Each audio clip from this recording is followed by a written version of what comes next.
So hard. You show up every day, you do. You work so hard. You show up every day, you do what's expected of you. But deep down, you know the truth. One paycheck shouldn't decide how your life turns out. But what if your evenings meant progress? What if your weekends built freedom? What if your laptop became more than just a screen? This isn't about quitting your job. It's about giving yourself options. While others scroll, you start building quietly. If you're happy and you know, shout your hands. You work so hard. You show up every day, you do what's expected of you. But deep down, you know the truth. One paycheck shouldn't decide how your life turns out.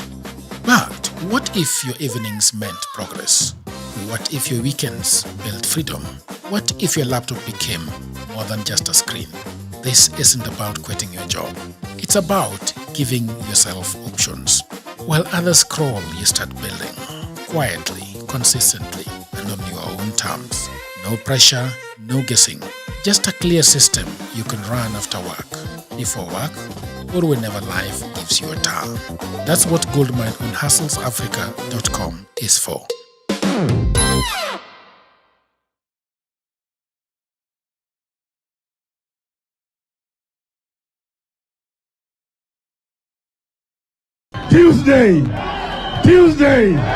Tuesday. Haikuzo makasi ni watafute uongozi pamoja wasitafute. Kweli una maana gani? Una maana wewe ni binadamu ya mavi ya kuku. Nguruwe kujikanga na mafuta yake. Na Afrika itakwisha. We cannot say that as ODM we just want to be there. We want power. Na mifugo yetu harambe. Na serikali yetu tukufu harambe. And misappropriation of public funds. And that can only happen when William Ruto is one term. And for that to happen, we need to produce one candidate to face him. Kenyans will not forgive any one of us, any one of us who plays around with that unity. And I can tell you, all of us have committed, and I will be persuading my colleagues that we publicly sign a pact with the people of Kenya, committing that all of us, each one of us will support whoever is picked and none of us will go astray. So that whoever goes astray, will be a traitor to the Kenyan cause. So there will be unity, there will be one candidate, and I believe and I trust that candidate is a man seated opposite you. From where I sit, it ought to be an inclusive process, because in alliance building and coalition building, process is as important as the outcome itself. The two parties say this election must inspire confidence among Kenyans, assuring them that whoever emerges will reflect their aspirations. If our interest is unity and to bring everybody together, then honestly there is no substitute for inclusion, including the public, and ensuring that we are open and transparent about this issue. What are we hiding? We are not looking for family leadership, we are looking for public leadership. The people of Kenya should be involved in the process all along. Lazima tuketi tukubaliane conditions ni gani na tumewe hizo. My colleague Dr. Matiang'i is saying there must be a scientific research to know who is best suited. I think that is a fact. There has to be. Among the considerations is the feeling of... All right, hello there, people of the internet. My name is Jagero, and this is Political Hit coming to you at 7:31, 7:32. We are late by 2 minutes, and we apologize for being late. Today, it is going to be a very good conversation.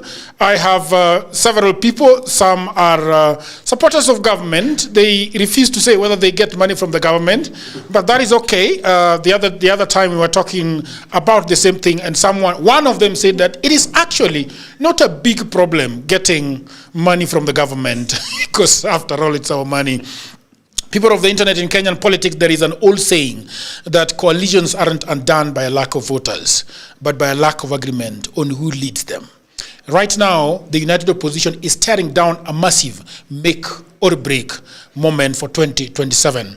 President William Ruto is polling at just 28%, with a massive 27% of the county still undecided. The incumbent is vulnerable, but the opposition is currently split right down the middle in one existential question. How do we pick one person to take him on?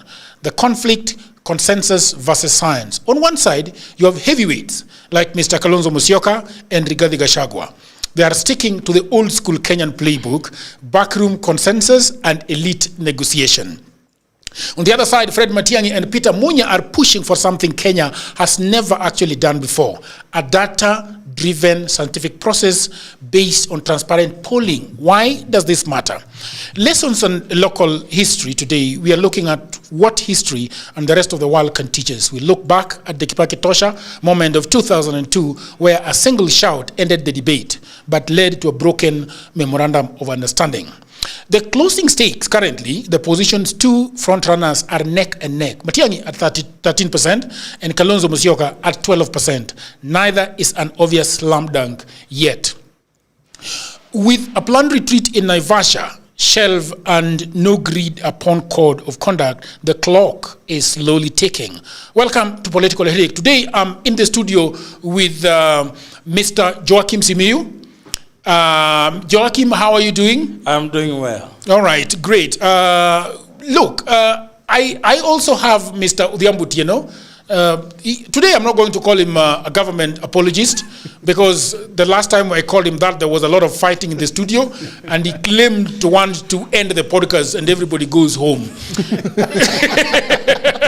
And somebody, Mr. Mundalo, told him that don't be a coward, sit and square it out with your peers. That must have been a dog. And it reminded me of a gentleman being hit so hard in where is it called, the Gymnasia Malkazarani, rolling on the floor. I think Odhiambo was rolling on the floor on the day. Joachim paid 10,000 for that fight. And really? he has been amekuwa kilia hiyo 10,000 today. For 6 minutes. It's not the 6 minutes. Yeah. I think event organizers should respect people who have the capacity to pay for VIP. Because when I pay for VIP, it should have restricted access to my space. Yes. I should not be dodging sangueñas and goons in a VIP area. That is what happened. That's what happened. You see, the people who paid regular enjoyed the most. Because ukilipa VIP, you have to tell people, toka mbele. Toka mbele bana, toka mbele. Kaa chini. But people who paid regular, they were on top. They are on top. They were seeing the fight. So I think next time, in deciding where the VIP should sit, yes. I think it's because VIPs were coming with every VIP has 3 goons. It was VVIP exclusive ringside table, which was 100,000. Yes. A VVIP single 10,000, VIP 5,000, regular 1,500. So when you pay for a VVIP ringside single person, 10,000. So I should not pay 10,000. And I'm not even being given a drink. The people who are selling drink, the people who are providing drinks are asking for money. Okay, and we have Mr. Mundalo. Mr. Mundalo is a communication specialist, just like Mr. Odhiambo. I'm very, very blessed to be having these two gentlemen on the podcast today. I think they are currently, the SG of Safina Party will agree, but I think they are currently one of the best political pundits in the country. I think Mr. Muluka is getting old. But I told you. That's my mentor. I told you. I admire Muluka, but I don't want to be the next Muluka. Why? I don't want to be the person who appears on TV to talk about problems. Yeah. Yes, I want to be the person who people meet on TV and set like this to talk about. Yes. Let people get angry that Joachim used to talk well, but nowadays he's doing the opposite. Such things. Yes. You should not be the one appearing on TV for 13 years 35 years commentating. You see, you have to graduate. And I thank God, and I hope that I will not become, although he's a great guy, I have met him once. He has a compelling way of speaking. Okay, I want to welcome Mr. Mundalo. Mr. Mundalo, how are you doing? Very fine, I'm doing well. Yeah. Happy to be here as usual. Okay. Yeah. What do you think about the political temperature today? We have two things that are going on, and I've not picked your brain on your opinion on this. Yeah. CS Wandayi, Kenya rejected 60,000-ton super petrol cargo. Yeah. A lot of people are saying that Mr. William Ruto has actually decided to sacrifice the small boys while refusing to take care of the big boys. Yeah. When I was talking here with Mr. Joaquim Simiyu, he was telling me that the problem with Ruto is that he cannot touch a Luo right now. I don't know, what do you think? What I think is that, first of all, we must understand that matters fuel and oil is actually a security issue. That's why the security apparatus... Point of order, Mr. Yes. Jagero. The incoming head of state is calling. No, you can't leave. You can't leave. No, you can't leave. No, today, no. You can't leave. You can't leave. He can't see you on the podcast and tell you that he wants to pick. He has to respect political headache. Yeah. He can't just call people that are on the... I mean, Wenjigi, come on. Wenjigi must behave. We like him, but not... Unasema? Yes, usichukue leo. Mwambie tu tutaongea na yeye baadaye. Okay, we were on Mondalo.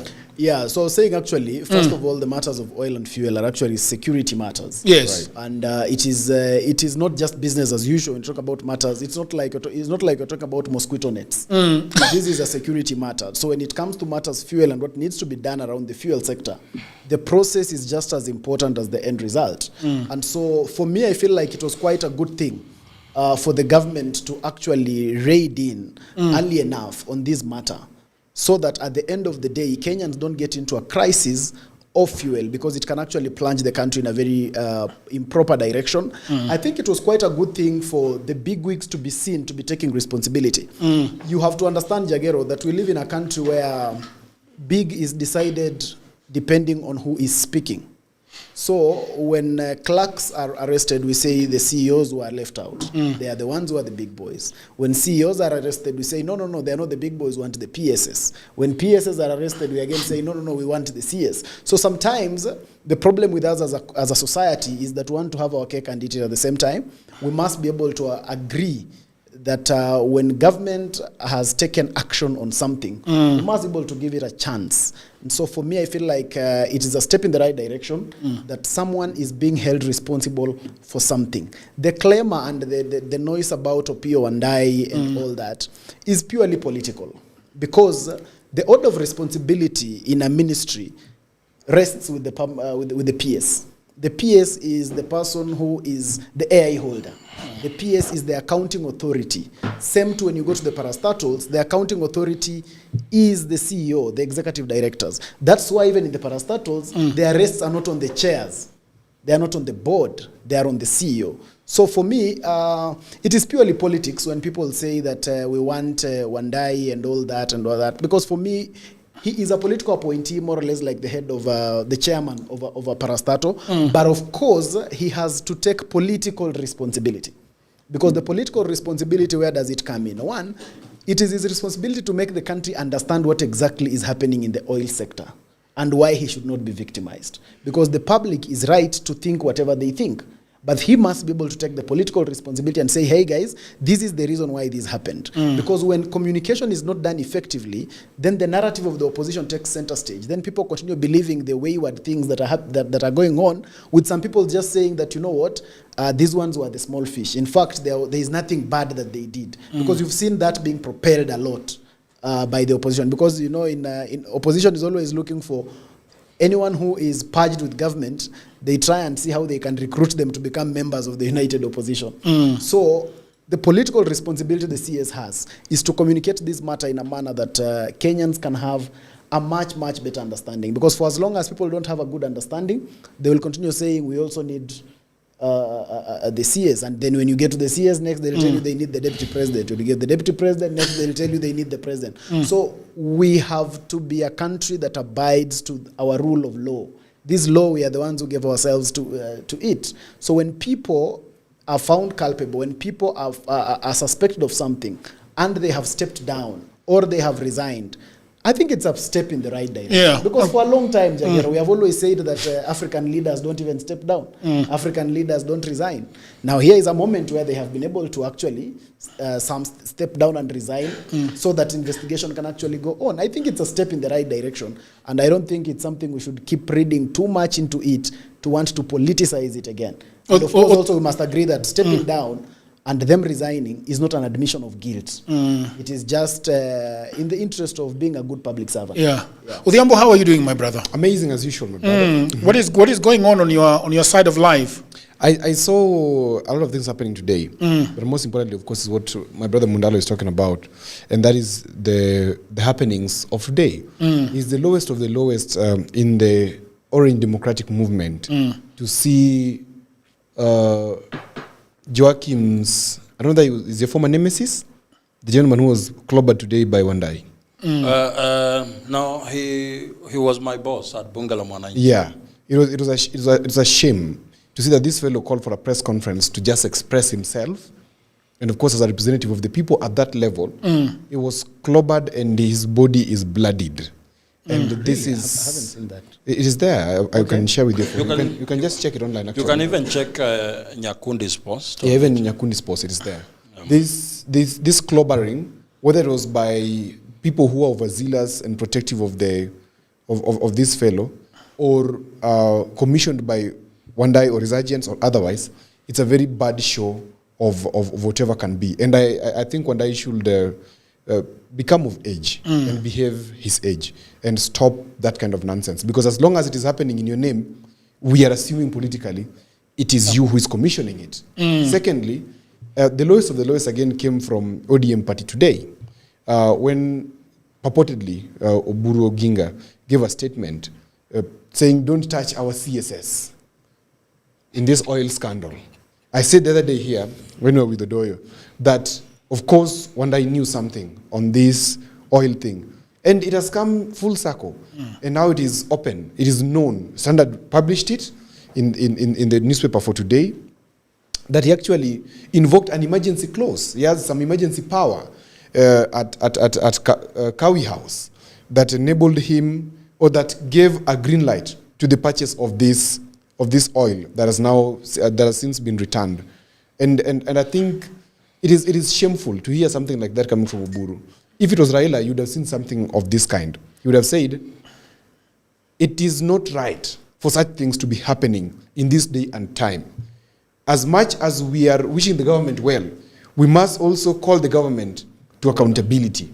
This one of party leader, Oburu, is something that needs to shift very fast, because it's a shame that ODM, which is known as the citadel of democracy, and accountability of this nation, the prefect, basically, the people's prefect, is now behaving like the people's betrayer in chief, supporting ills.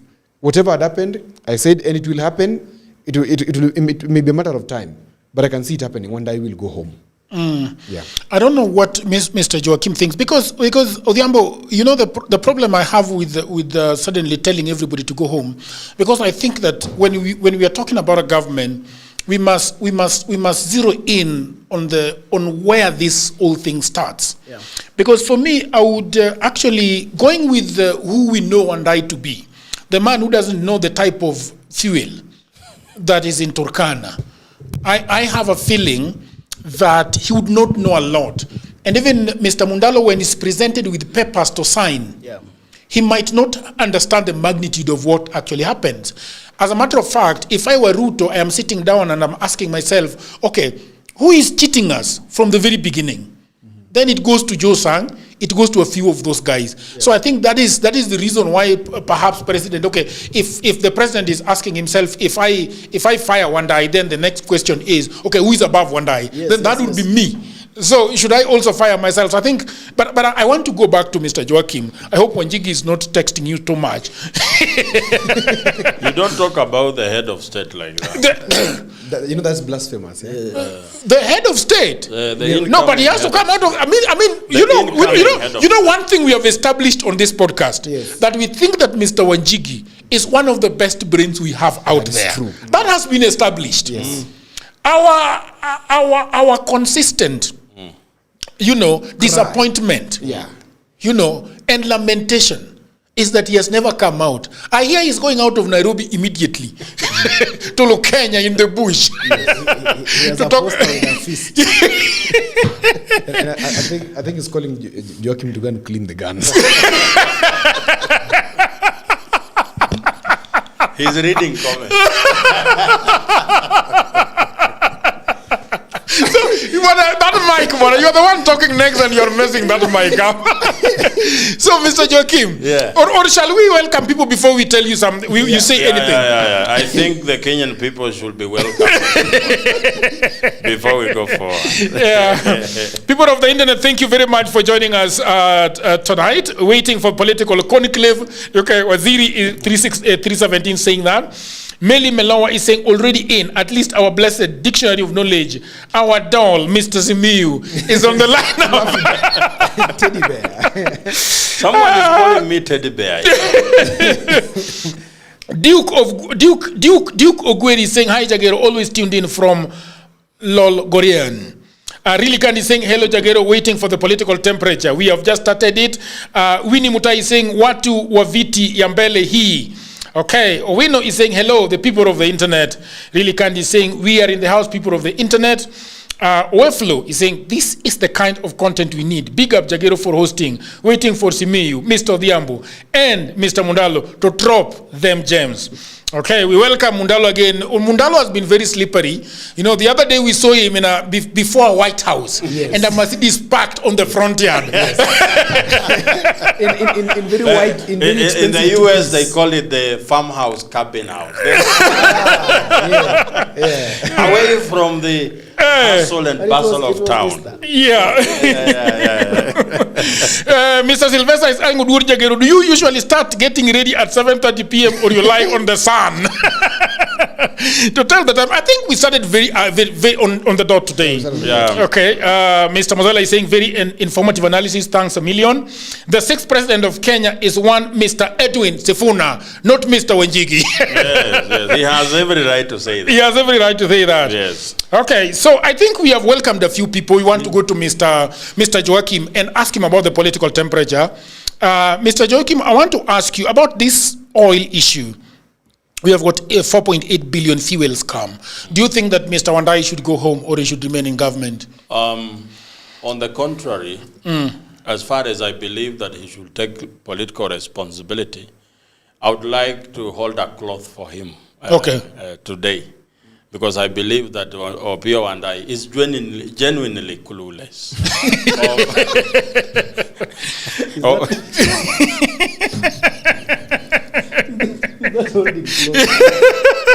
That is not holding cloth. No, he's actually holding his cloth. No, he's being wise. No, Opiyo Wandayi might be wondering where all these things came from. Because clearly he's not the one in charge of that ministry. Someone else is in charge. And the fact that Citizen TV saw some documents. KTN. Yes, and KTN, they saw some documents that this issue of importing oil out of the G2G framework was arrived at by the decision in a meeting chaired by the Felix Kosgei, head of public service. So I find it hard to believe that the head of public service can convene a meeting and have such with the security in National Security Council and have such a very high-stake discussion without the consent of the president. So I am obliged to believe that from the onset, the president knew of this thing.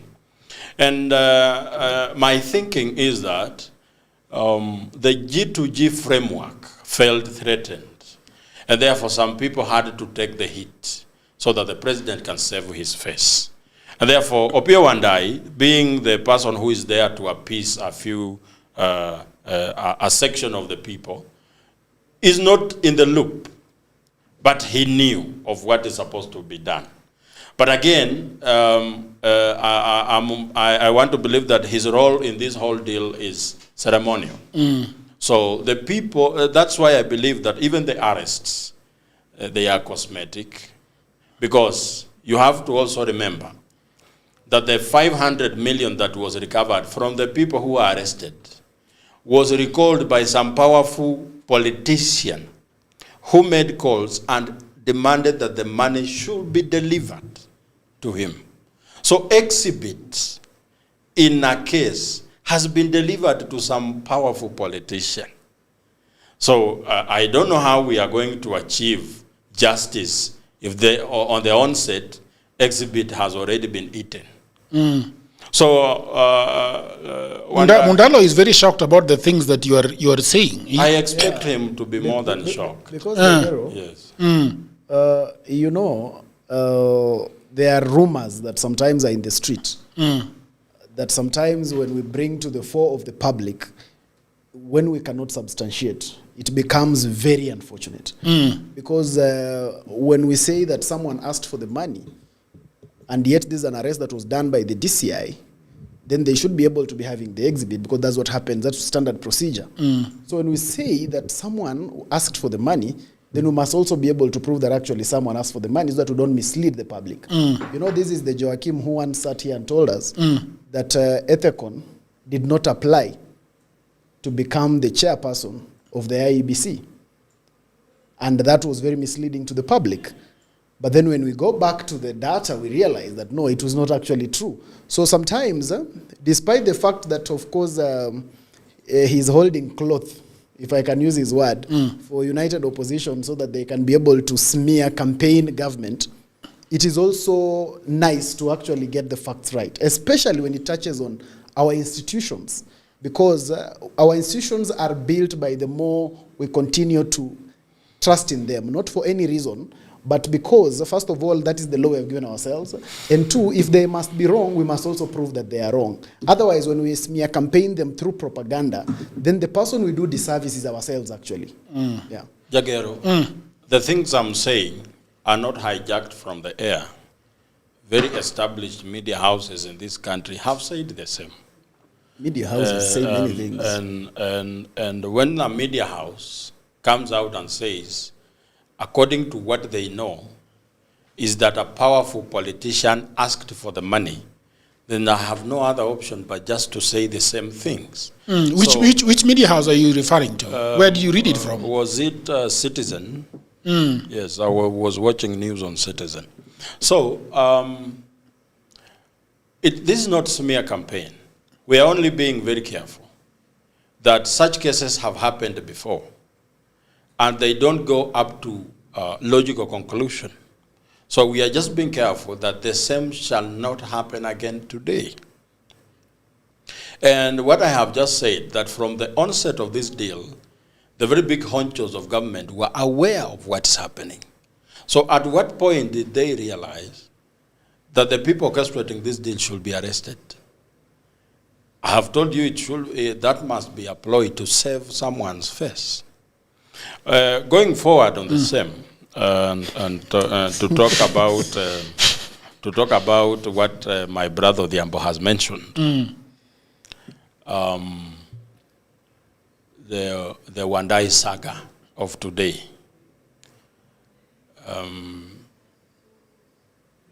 I once said something very sensitive, and people got very angry.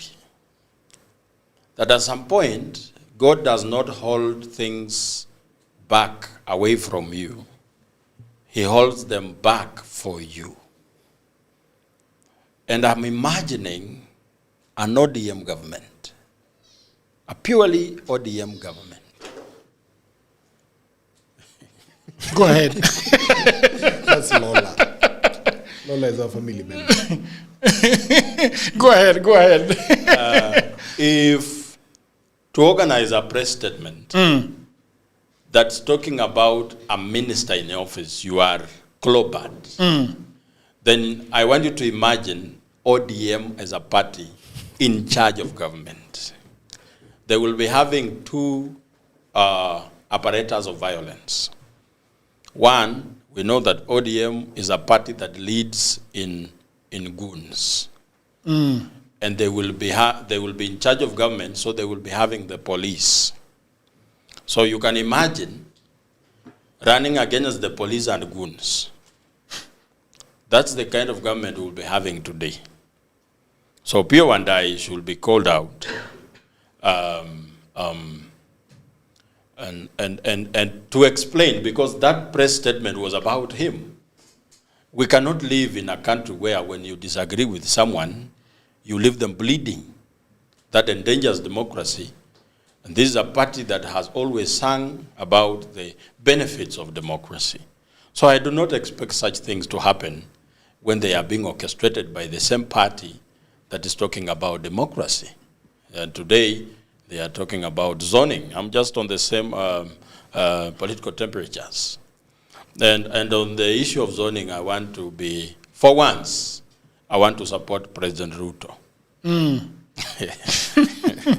You see, when a calf is fattened for slaughter, it must never refuse to be slaughtered when the time comes. The money that ODM has been enjoying from government was not a grant from the president. It was aimed at appeasing their hearts so that when the issue of zoning comes, their hearts should be soft enough to accept that they have eaten lunch and they now have to pay for it. So they must accept that zoning is not going to happen.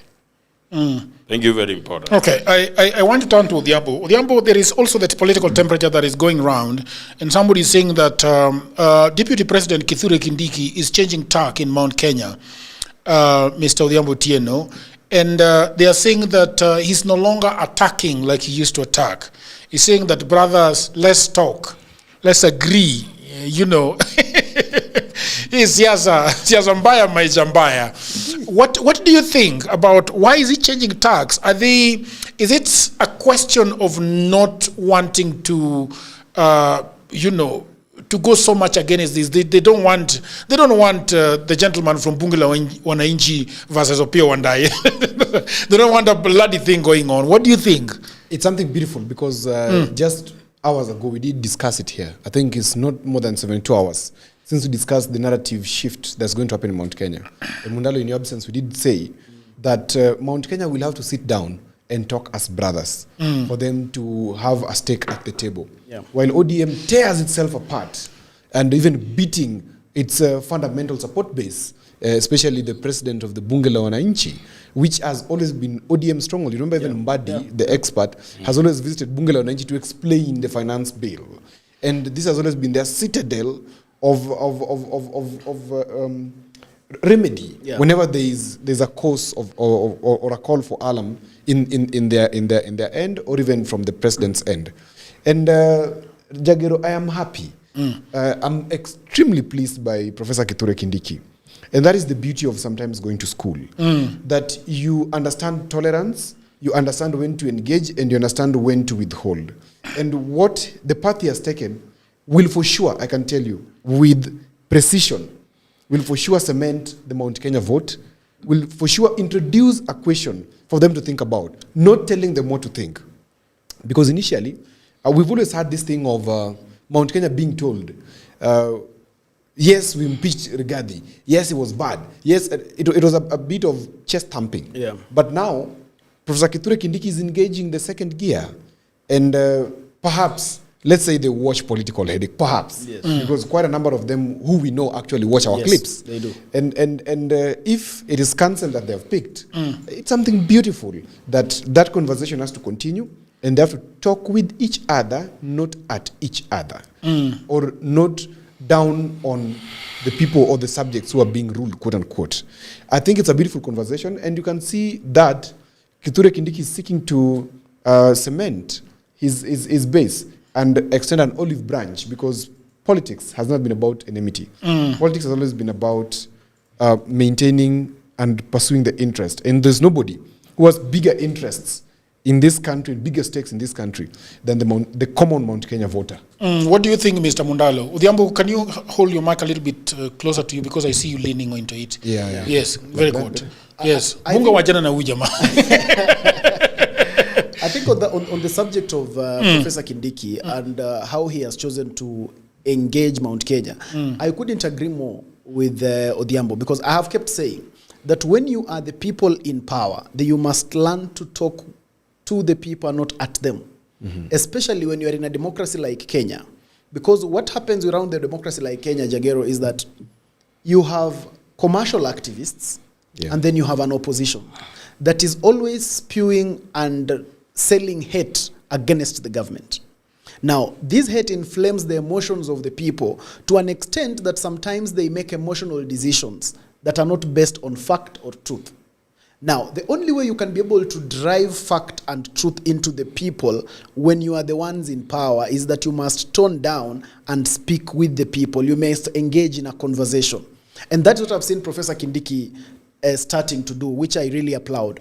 I was watching a clip of him trying to explain the matter of the Nithi Bridge. And I loved the approach because he was not saying, we will build. No, he was trying to tell the people that, you see what, guys, this bridge has been killing people for some time. And Professor Kindiki was saying, we had Moi here for over 20 years. We tried to negotiate with him to build the bridge. It was not built. We had one of our own, President Kibaki, for 10 years. We're community leaders and ourselves who tried to negotiate. It did not happen. We have also had Uhuru Kenyatta, one of our own sons again, who came into office and still the Nithi Bridge was actually not built. And Professor Kindiki was imploring upon his people and telling them, guys, for Dr. William Ruto, who is the president now, we can be able to see goodwill. He has allocated a budget. We have started the process of building the bridge. So it's just about holding on and being a bit patient, and this is going to be done. I think that is the modus operandi that should be used in engaging the people. And I agree that that formula will make people of Mount Kenya see through the lies and the narrative driving of Rigathi Gachagua and the opposition. Because without taking that tone, you cannot be able to really debunk their narrative. But when you take that tone, people will start now understanding that, wait a minute, let us put what Rigathi is saying here and what Professor Kindiki is saying here. Can we be able to put them at par and see which one is actually making sense? So that element of not talking at the people will actually help galvanize Mount Kenya better. And it is not just about the galvanization of Mount Kenya. It is also the approach that is going to retain the deputy president position still on Professor Kindiki. Why? Because whereas he tries to do this and consolidate the mountain and consolidate the people, the next person who should be competing for the deputy president slot is ODM. Now, the ODM on the other side is not even consolidating themselves as a party. Forget about the rest of the people. Just themselves as a party. They are still talking at each other. They are still not doing much to bring each other together. So first of all, they are approaching the negotiation table from a point of disadvantage. Because before you tell us about how President Ruto should give you 50% of government, you should be able to tell us, first of all, who is ODM?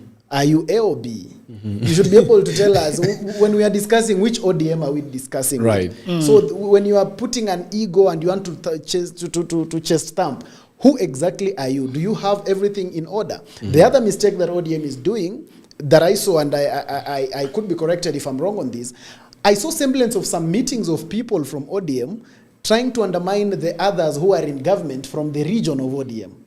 Now, when such things happen, you are tearing each other apart too much. Now, that is not very good advantage when you're going to negotiation. 3, you have become a party that is now discussing zoning. You can't really, Jagero, you can't demand 50. When you demand 50%, it means you are strong. You can't demand 50%, but you also want to be helped to win your own elections. Because if you are strong as ODM, Nyanza is one of the regions that is your foothold, is one of the regions where you have a strong bargain. Right. You have a strong presence.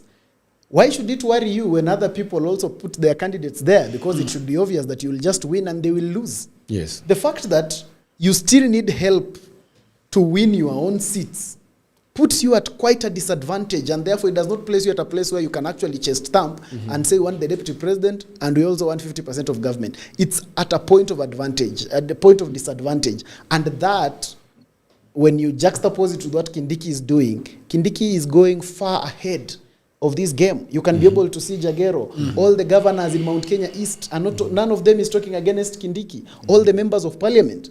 Is it because they don't have issues? Of course they have their own issues, but they are solving them somewhere in a WhatsApp group. Then when they get out, they are putting on a united front. That is what ODM should be as at now. But if we are still continuing to have an ODM meeting, one NEC meeting, another one also has another NDC and all that, I think it disadvantages them very, very badly. But even worse is now this story I'm hearing just here right now about the former president of Bunge la Mwananchi. Bunge la Mwananchi might not be all that to the Republic, but Bunge la Mwananchi is all that to ODM. It is a very critical cornerstone. Actually, it is an arm of the ODM government. So it should be treated as such. You don't want to rattle people like that. When you want people to say ODM should be the deputy president, the people who voice the most about these things are Bunge la Mwananchi. They are the people who actually would be voicing such things on behalf of ODM. Who would be able to be saying we want 50%? The people who will be doing these more are actually at the Bunge la Mwananchi. It is very, so it is, without being too verbose, I think ODM is not putting on the right socks and shoes for this war. But you see, that is very interesting because we were talking about this same issue of ODM, especially in Luo Nyanza. And a lot of people are saying, when you say ODM is squabbling, it's actually the larger Lake region that is bringing all the bad manners into ODM. You know, and we're just wondering, what do you think, you know, I think that a slice of Luya Hard is in ODM, a slice of the coastal region is in ODM, and when Raila was alive, ODM was sprinkled all over the country. But it looks like a few. You guys are not into Luo politics, but there is an MP that was so pissed off at Wanga yesterday, and it made rounds in all in the entire Nyanza region. And when you say that ODM is remaining a skeleton, and therefore they have no meat on it and they can't fight, they're afraid whether they can win. But again, they're also telling the president that we can give you the world. Yes, go ahead. If Baba died and ODM remained strong, what would that say about Baba? ODM was Baba. So the absence of him is what is orchestrating all this fight. Because the politics of Western and Nyanza is not like the politics of Mount Kenya. In Mount Kenya, you can be groomed. People can say, let us give Mundala a chance. However novice and green he is, we will bring the necessary information to him so that at this particular time, he can take over the ruling of the country. In Western and Nyanza, you fight your way up. The absence of Raila brings the position he was holding available to everyone who is able to fight for it. So everybody is trying to show that I have the muscle to be the next big person. And that alone is blinding them from seeing the bigger goal. And we are going to see the squabbling for quite some time until that day that there will emerge a leader who has the muscle to put all of them on the table and say, hey, enough with the noise. Now we are going forward with what we want. And you have said Luo Nyanza. So the noise will shut if there is an emergence of a leader from that region. Do you see any at the moment? At the moment... is it Orengo? Is it Nyong'o? I do not think Orengo is even up for it. Is it Gladys Wanga? Gladys Wanga has no gravitas to be. That's a huge statement. Assume because we have a friend in the room. No, but I'm not spiting her. She also knows that she does not have the gravitas. So the person who will emerge sorry. From Western Kenya, from Luo Nyanza, and be of something. Right now, even though Babu Owino is mostly in Nairobi, whenever he visits Luo Nyanza, the leaders from Luo Nyanza must get a notice that Babu Owino is coming and you have to be ready for it. That alone is a statement that this young person is strong enough to cause ripple effect in the region. So, all I'm saying is, and just to mention on what Mondalo has said about Kindiki and how he is playing his long game. We have always shouted and said that some regions are ahead of us. But they are ahead of us because they take advantage of our weaknesses. Even when you look at it right now, elections will end and we will continue crying when we had the opportunity to make things right. But in our deliberate blindness, we will not solve that problem. As you have said, the next 6 months, the politics as we know it today will be very different. And we will have to come back to this show to re-talk about some topics we talked about with the new realities that will be there at that time. Because there will be realignments. People will be toning down on their stance. There will be engagements and coalitions. So in the next 6 months, we will have a different phase of politics. The only person who should be very worried in this case is President Ruto. Because the only thing that is giving him some semblance of being ahead of the game is what looks like fragmentation within the opposition. But it poses a very big threat to his re-election, according to the constitutional mandate of 50+1. Because if we will have two strong fronts from the opposition against him, obviously he's the one at a disadvantage because he has to get 50+1. So if the opposition that is strong will share in the 50 plus something and leave him with 40, then they will have a runoff. And that is quite disadvantageous for him. Okay. Thank you very much. Let's get into it. I think Odhiambo is the one that is starting us off. Odhiambo, correct? Yes, correct. And then Mundalo will be. So let's start from what we know. Every major opposition coalition in Kenya's multi-party history has picked its presidential candidate the same way. In a room, right? Among a small group of powerful men, away from the public eye. That is what has always happened. And we have always, Mundalo, and I think political pundits like Mundalo and Odhiambo will call this a consensus. But let's be honest about what the word means in Kenyan politics. It means the people we call principal, the ethnic kingpins who each claim to deliver block of votes, negotiate privately. They trade position, they make promises, they sign MOUs, and then they walk away. I want us to play a video. Bunga, if you have that video, I think you should be able to cue it for us. I think it is the video of Raila saying, Raila Tosha. I don't know if you have it. Yeah, and then there is also one who, between Mudavadi and Uhuru, and who will be the TNA presidential candidate. I don't know if you all have that one. So let's play those two videos and then we can turn to the Ambo.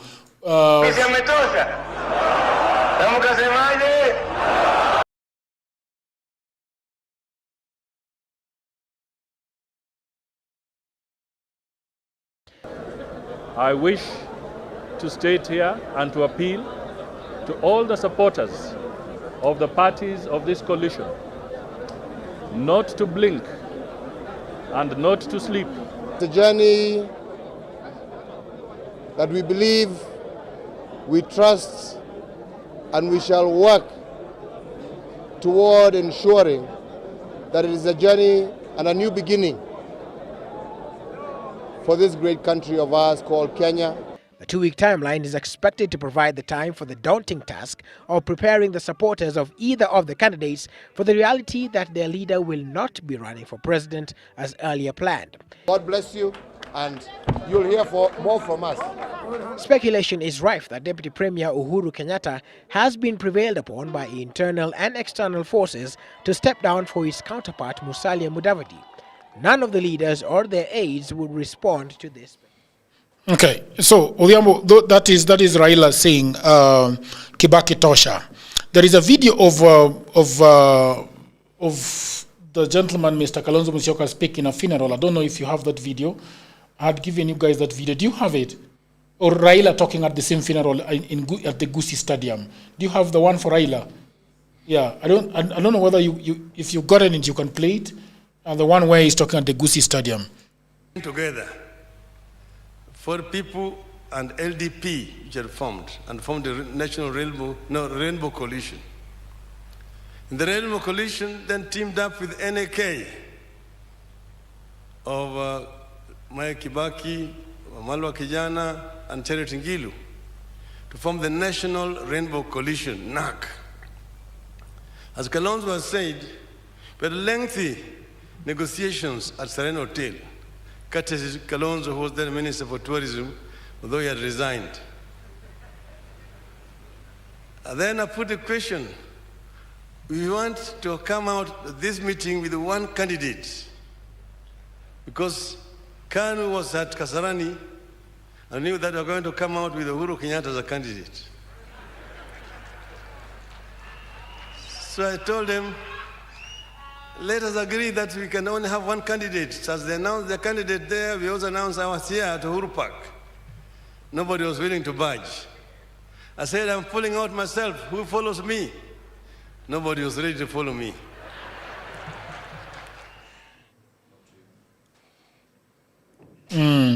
Okay. The team has decided to cut this video short. This video is very nice. I don't know why they have decided to cut it short. Obunga, what is the problem? That video was so good from the beginning to the end. Yeah. Raila was actually telling us the story. Weka. But anyway, they have cut it. There is nothing we can do. Odhiambo, we have talked about kingpins. And you see that we were Serena. We agreed. We did this and that.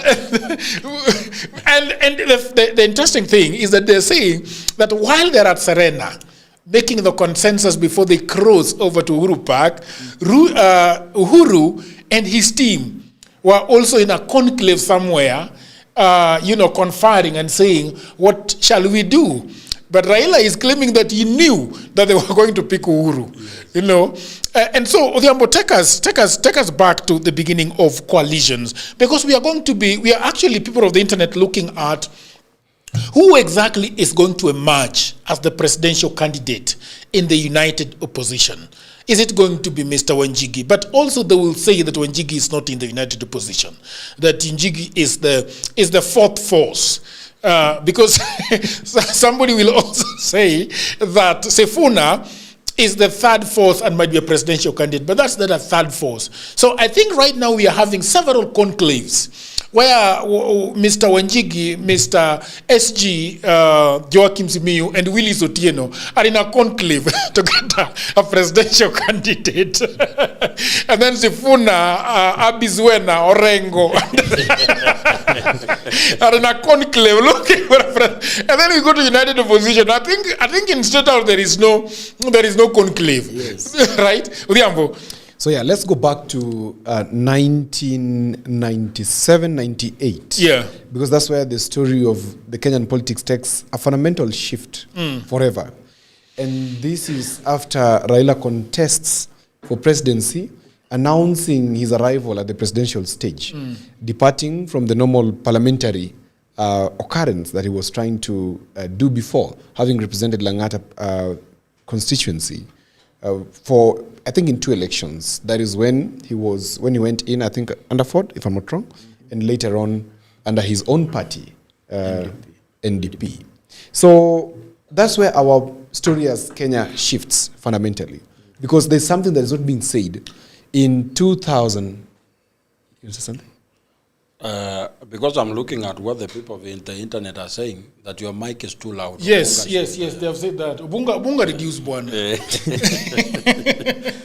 Yes, go ahead with the All right, so we arrive at 2002, And of course, Raila had announced his candidacy. Orengo had contested. The first thing that Raila first of all has to overcome is opposition in Luo Nyanza. And that comes with the great battle of Saga, where Orengo told Raila, jaribu kufika hapa. And Raila also said, mimi waziri wakawi. Nakuja. And Raila took, of course, some youths from Kibera and did quite some good discipline for Orengo right there in Saga. It was a battle that will forever remain in the minds of our Kenyan political system. When he does this, it catapults him into 2002 effectively as a fundamental candidate once more. Yeah. Because Raila is not just any candidate. After NDP merges with KANU, something fundamental happens again. And that is, Raila is made the Secretary General of KANU. And that implies that Raila occupies not a small position, but becomes the executive mouthpiece of the ruling party. Departing from the common, which is that we were fighting for good governance, and KANU was not a representation of good governance. And that is when Raila also starts making money. If I go by the words of my father and friend Herbert Ojuang, that for a long time, as he served Raila Odinga as a PA, Raila never really had money, quote unquote. It is up to when Raila was a minister of energy that some concessions were made. And of course, when you get into government, the legees of the state, where you're talking about the experience of you going to a hotel and leaving your driver in the car, comes to be. So then, 2002, very fundamental election happening. Ngilu forms SDP and talks to Kibaki. At that moment, just the two of them. There's no other person, just the two of them. Talking about saving the country. Because Kibaki thought he had come of age, having the right experience to help the country move forward. And at this moment, the two of them, there's also another wing of Nyachai. Nyachai, a total man, the only SDA under the sun who married 4 wives. It's unheard of. In SDA, it never happens. And it is not only just the only SDA who married 4 wives, is also still an elder in the SDA church, sitting at the front row seat. Jagero, if you try that in SDA, you'll go home. You'll be. I don't think I'm a big fan of SDA. I mean, tea. You don't have to take. You cannot take tea, bro. Even coffee. So, Nyachai is on one side. We have Raila on the other side, and a team that is almost running a mutiny. And something happens at Kasarani, where now the KANU, a big team, is seated to elect their candidate. Previously, President Moi had joked about it at a rally somewhere. It must have been in Molo, if I'm not wrong. He joked about it, introducing this washed up Kenyatta, who had just been obtained from the street. Obtained, literally, from the street. And the person who obtained him from the street is also well known. Okay? Because he served as a government officer back then. And that was his specific task, to go and pull Uhuru from the streets and wash him up and present him. What do you mean? Like pulling from the streets? Uhuru was living in the streets. Uhuru was a prince who thought his time had passed. And so he merged with the people because having been born in State House, actually, Jagero, the easiest thing you can ever do is to get these rich kids from Kileleshwa from their trappings of power. Because this other life in Eastland is very fascinating for them. And Uhuru was such a kid who this life was fascinating for. And of course, it's very relatable, as you know. And that was his go-to place. It was not very presidential. But Moi, being the giraffe that Jaramogi called him, he had seen so far ahead. And he knew that Uhuru was the person who was fit to be the president then. And in 2002, we had this thing happening where at, I think it was 201 if I'm not wrong, but it was 202, I don't choose to be right. We had Moi and this whole team. And Saitoti, famously, having been the deputy president, the vice president then, of President Moi, finding his name not there in the list of the candidates.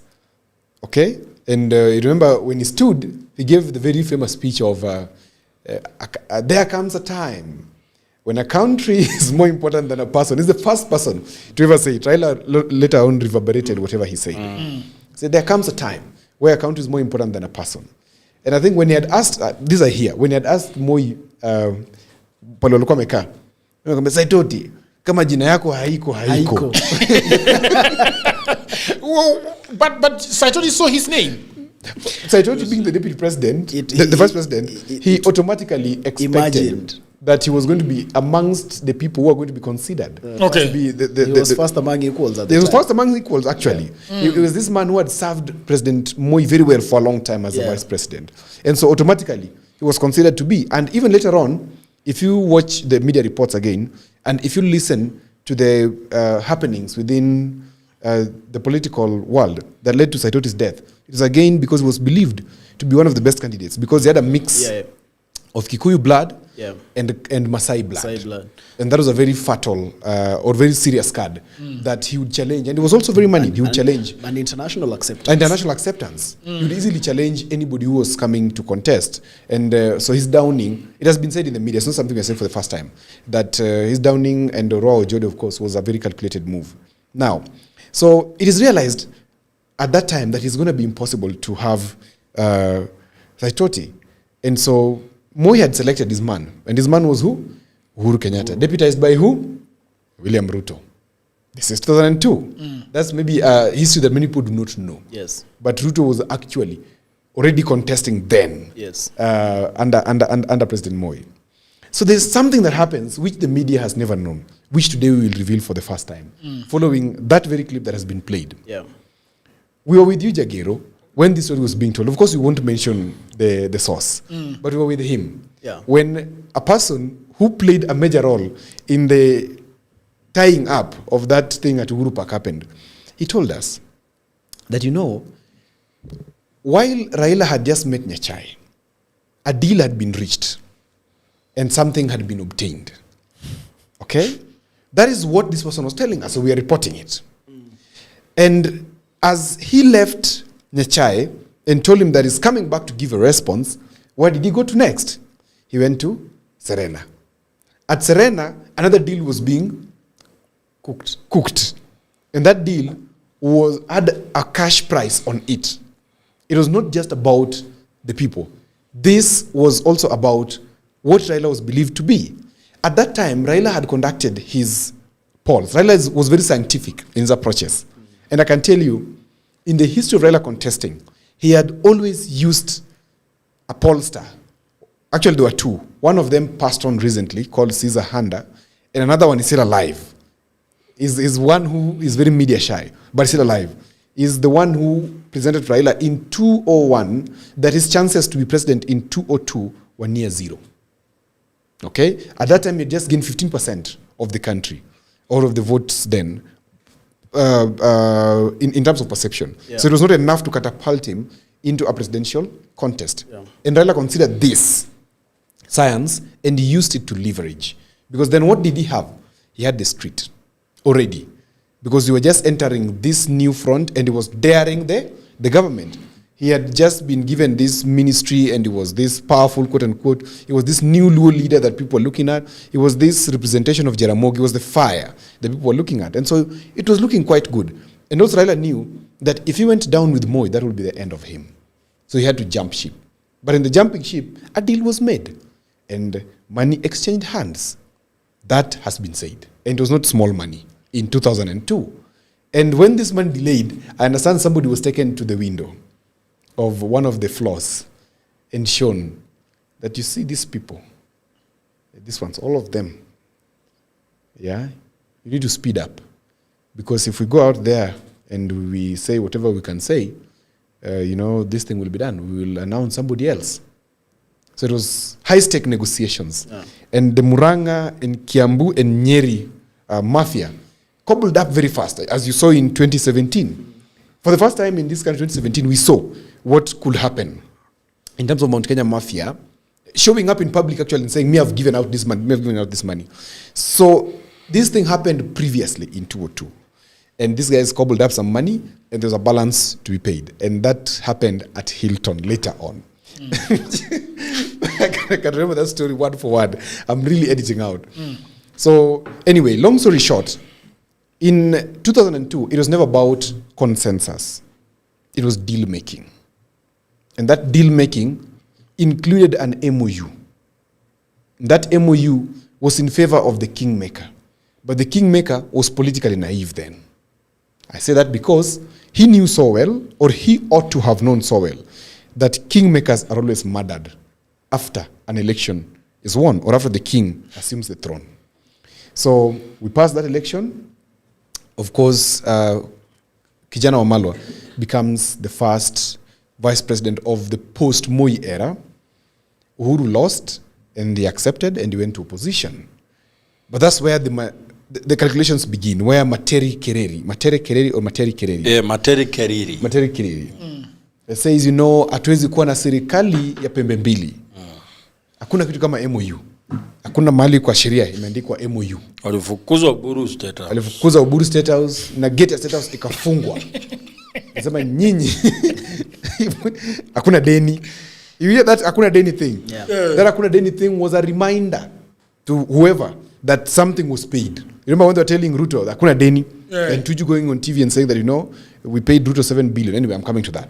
So quickly, 205, there is Katiba. I remember I was going to Moi Stadium, Kisumu, every other holiday. And I remember PC Raburu then was the father of Willis Raburu, was the provincial commissioner then. And there was this Katiba movement that before the PC spoke, they would always say, Katiba, Katiba, Katiba movement. It was too loud.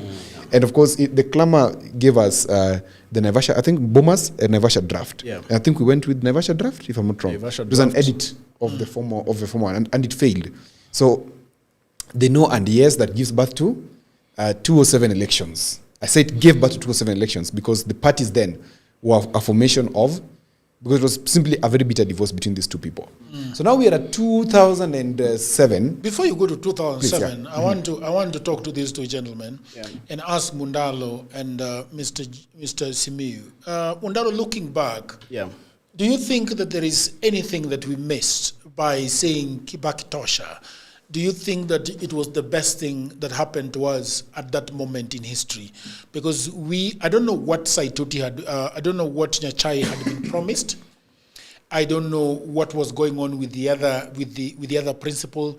But do you think that because there is actually a video about Kalonzo Musyoka speaking at the same funeral? I don't know if we have it, Obunga. Do we have it? Even Raila mentions Kalonzo in that video. Yes. Yes, let's play it, and then I will not talk politics, but Brother Raila, remember, 10 o'clock in the morning, outside Serena, we signed with Mzee Nyachai the coalition agreement before NAC. That was Senior Counsel Paul Mwite, the late Kiliku, and Mzee Nyachai. In the afternoon, we all know what happened, Kibaki Tosha. And then Kikaumana, Kilipaumana, nothing can clear from our image the fact that we are here to bury a real patriot, a national leader. And may God rest his soul in eternal peace. So that is Mundalo. You know, at the political political headache studio. We don't have all those fancy things at Citizen where when things are playing, you can see them. We give you the benefit of the audio.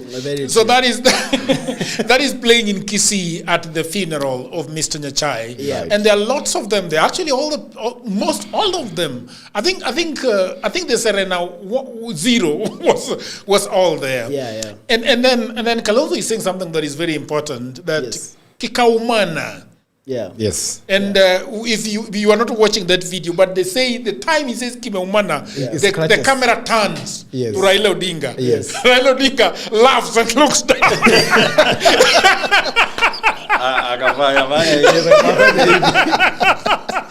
He knew what he had. You reveal our secret. But it is very interesting, and I was talking to them about it, that when Raila, anything that happens to Raila that really goes back and he has got an egg on his face, all he does is to laugh. I don't understand. But what do you think? Because Kalonzo is saying Kiliumana. Yes. I think contextually, Jagero, there is a bit of the history of Kalonzo that sometimes many of us miss. Right. That by the time we are getting to 2002, Kalonzo is one of the seasoned people who have served in government in terms of experience. In fact, in one of the polls, Kalonzo is leading. And in fact, one of the newspapers writes the headline that I can't remember the words, but it portrayed like Kalonzo on his way to State House. Because at that time, the image of Kalonzo would be what we would describe as Raila now after 2010. Kalonzo was the guy at that time. I think that's why when that story, when he says Kiliumana, I think it's more personalized. Ilimuumania yeye sana sana. So at that particular time, I tend to think that where the opposition got it right was in terms of strategy.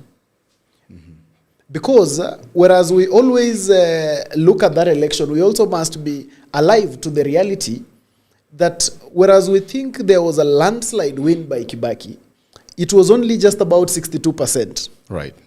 And Moi and Uhuru Kenyatta, as naive as he was, he gathered about 1.8, almost 2 million votes. Now, what does that tell you in the event that Uhuru Kenyatta had a full consolidated Mount Kenya? Because as strategy, having Uhuru Kenyatta and Mwai Kibaki, both of them from Mount Kenya, gave a lot of leverage to opposition. Because then there was no story about the mountain anymore. So this mountain had to choose a candidate. But in the event that Mwai Kibaki was not the candidate of the opposition, it is highly possible that the entire mountain would have drifted towards Uhuru Kenyatta then, and then he would have now added it to the Rift Valley of President Moi. And it's highly likely that Uhuru Kenyatta would have actually become president of Kenya at that time. And I think that is where we always call Moi the professor of politics, because I think he had seen it that way, and I don't think Moi had imagined a situation whereby Kibaki would be the candidate. I think he had foreseen a situation where it would be either Nyachai, Kalonzo Musyoka, or to the worst, Raila Odinga. Because what was giving Raila Odinga leverage at the time is not necessarily that he had the popularity of the people, but he had monopoly of I'm looking for a better word that I can actually use.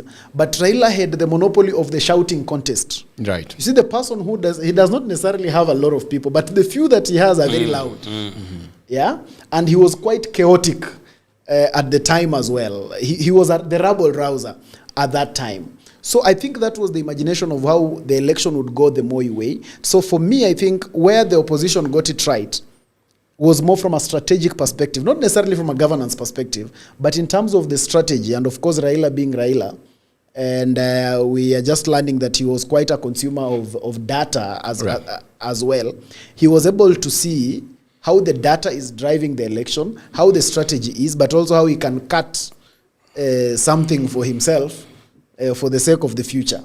So I think from a strategic perspective, it was very okay to actually have Kibaki. Part of me always believes that if Kibaki was not the candidate at that time, then Uhuru Kenyatta would have actually become president of Kenya in 2002. Yeah, Joachim was young then, but he's a very good student of history, I believe. Mr. What are you saying about me and Odhiambo?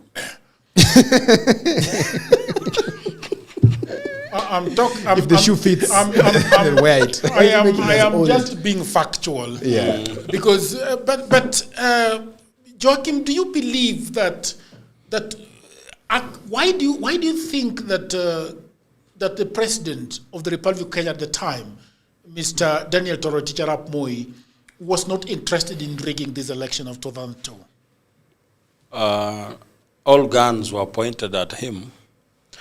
And actually, how he won in the last two elections told him he's not the country's favorite. In 1992, they had to scatter the opposition. They made Matiba believe he's popular. Jaramogi Orengo, because of the pressure of age, he thought if he didn't vie in 1992, he will never run again. And who else? Mwai Kibaki was also thought he was seasoned enough to run. So the fragmentation of the opposition in 1992 is what gave Moi a winning of 34%. 37%. That's when Wamalwa Kijana said, no, 37% is not representative enough for the country. We must have 50 plus 1. That's where the IPPG comes in. And even how Moi won in 1997 was also not very strong. It was shaky. So in 2002, he knows that I have to reinvent my survival. And because of how Kenyatta took him in as vice president, Moi wanted to return the favor. That's why he wanted. One day, Linjiru was giving us a story. He was on Citizen. Yes. And one day, Moi sat down and asked, where are the children of the very fiery politicians we've had? Where are the children for Jackson Angaine? Where are the children for so and so? So, and nakaambiwa na Uhuru wako tu huku. Akasema, Uhuru wako akasema, tafuta yeye. Mulete. Yeah. And Gachagua being a grounds guy at that time, he was the one who was sent to look for Uhuru. And he actually found him. So I believe Moi knew he didn't stand a chance to rig this election. But now, look at the elections in 2002. Actually, 1 year before election, no one was paying attention to Mwai Kibaki's and Wamalwa's. I hear Wamalwa loved to watch cartoons so much. Yeah. He could go campaign for a few minutes, then he runs back to Karen to watch cartoons. Westlands. Yes, in an apartment. Which cartoons? Mickey Mouse? Yes, Mickey Mouse. He was a lover of cartoons. Yes. So Mwai Kibaki, whenever you could sit in a room to discuss who becomes president, and you say someone else who is not Kibaki, Kibaki would adjust his tie and say he's going to the washroom. And then he goes. And then he leaves. You will call him, he doesn't pick the call until next time. So until you decide that it's Kibaki, anyone else, he leaves the meeting. Let's go back to let's go back to you. You were telling us the story before we go back to, we go to Mundalo. Yeah, so we are at 205, right? Yeah. 205, of course, there's a lot of that I've left out, including how Charity Ngilu fizzled out. Remember 98, 202, Masani Ngilu. My younger sister, born in 98, was started Charity Ngilu. And so, of course, Charity Ngilu disappeared somehow into the fold. But she was one of those women who technically engineered that move. Raila is a latecomer that then takes over and becomes the face of that framework. After, of course, the deals that we've talked about that happened. It's a reality, it's a fact. It's not a smearing against him. I know. Just to reinforce that story. Raila didn't think Kibaki is going to be a good president. Yeah. Yes. He knew he can win if they rally behind them. But is he going to be a different president from Moi? Yes. No. So he was heard somewhere saying, Nyachai is another Moi. We cannot give it to Nyachai. So, actually, when Raila was given a chance to speak, Nyachai adjusted his sitting posture. He knew. It was a surprise. He was going to be announced. Then Raila is like, so Kibaki anatosha. So later on, when Nyachai confronted Raila, I said, why didn't you, we had a deal. Raila was saying, no, I didn't declare Kibaki. I only asked the audience and they responded. And you know, Raila was living in the edge of gray area where he was operating under something called plausible deniability. Yes. Where you couldn't really pin him down that he did it, but he did it anyway. Because recently... That is something that he also did with a lot of people that were coming to him for endorsements. Of course. He would just say, you are a good person. You are a good leader. And then leave it like that. I remember there's a time, there's a candidate for gubernatorial position in Kisumu back then, 2017, called Dr. Hezron Makobewa, a very good friend of mine. So this fellow went to visit Raila sometime, and all the time Raila would refer to him as governor. And governor, and Makoba took it to heart that he was actually the governor, and he went into campaign frenzy. He overspent the governor by about 50 million shillings. He outspent the governor by about 50 million shillings. And he was paying homage to Jacom, quite nicely so, because he knew. And also, later on, even 2025, we also saw the same trick playing. Now, Paul Mwangi came and told us, and Dennis Onyango, they told us later on, that, Mzee had two sides of the mouth, which he was speaking from throughout. Sifuna on this side as an exit clause, and Oburu and his team on this side as the people who are taking him to government. So he was a man who was always walking a parallel, that he would only choose without informing either team where he was going. My party leader tells me Raila was very structured in his mind. Yeah. Whenever you are in the room discussing, he has the desired outcome in his head. So however much you sound very intelligent in that room, and you don't say what is in his head, he leaves. Yeah, and not in a bad way. Yeah, not in a bad way. He takes a phone and goes somewhere to ask someone he trusts. What do you think? Yeah. So I think that's what made him to survive political murky waters for such a long time. Let's go back to the yeah, so now we are at 205, where the rubber meets the road. Of course, Matere Kereri has been State House Comptroller then. Very powerful. He's the man with the safe of the State House. The man who accesses the central bank, the little central bank that sits in State House. I said, no. And this guy like, okay, we're going to show you around town, and we're going to run you out of town. And the next wing of the next phase of the politics of Kenya starts swinging in. And now we have Kalonzo, Raila, and Uhuru forming ODM. It was formed in Imperial Hotel in Kisumu. And in that formation, it was unknown to them. And actually, the person who brought money to Akina Raila is Rigathi Gachagua, then the PA for Uhuru Kenyatta, bring about 2 million shillings to start off ODM. Yes. So actually, ODM's start off in terms of logistics came from Uhuru Kenyatta then, and through Rigathi Gachagua. That's a fact that nobody can deny. And Kalonzo being in here, Kalonzo sees himself as a man a little bit higher than Raila, because he is a government person. He has served as a vice president. Raila is, quite a horn. He's a street guy. He's a street guy. Mafia. Yeah, but he doesn't understand the street mafia. Yeah, but he doesn't understand the corridors of government. But ni sawa, yuko na sisi. So Kalonzo from that time, his lawyer, then Dan Manzo, now the senator for Machakos. No, not Machakos. Makueni. Yes, Makueni. Makueni, right? Dan Manzo. Dan Manzo. Yeah, being the lawyer of Kalonzo. They're the guys who did registration of the first ODM, which was ODM Kenya. Okay? And they're the ones who are keeping, of course, the certifications. They wanted to run with the certificate. And they did actually run away with the certificate of ODM. And Raila was left stranded. He didn't know what to do because he's left without a party, 2 years to an election. Nobody knows what's going to happen.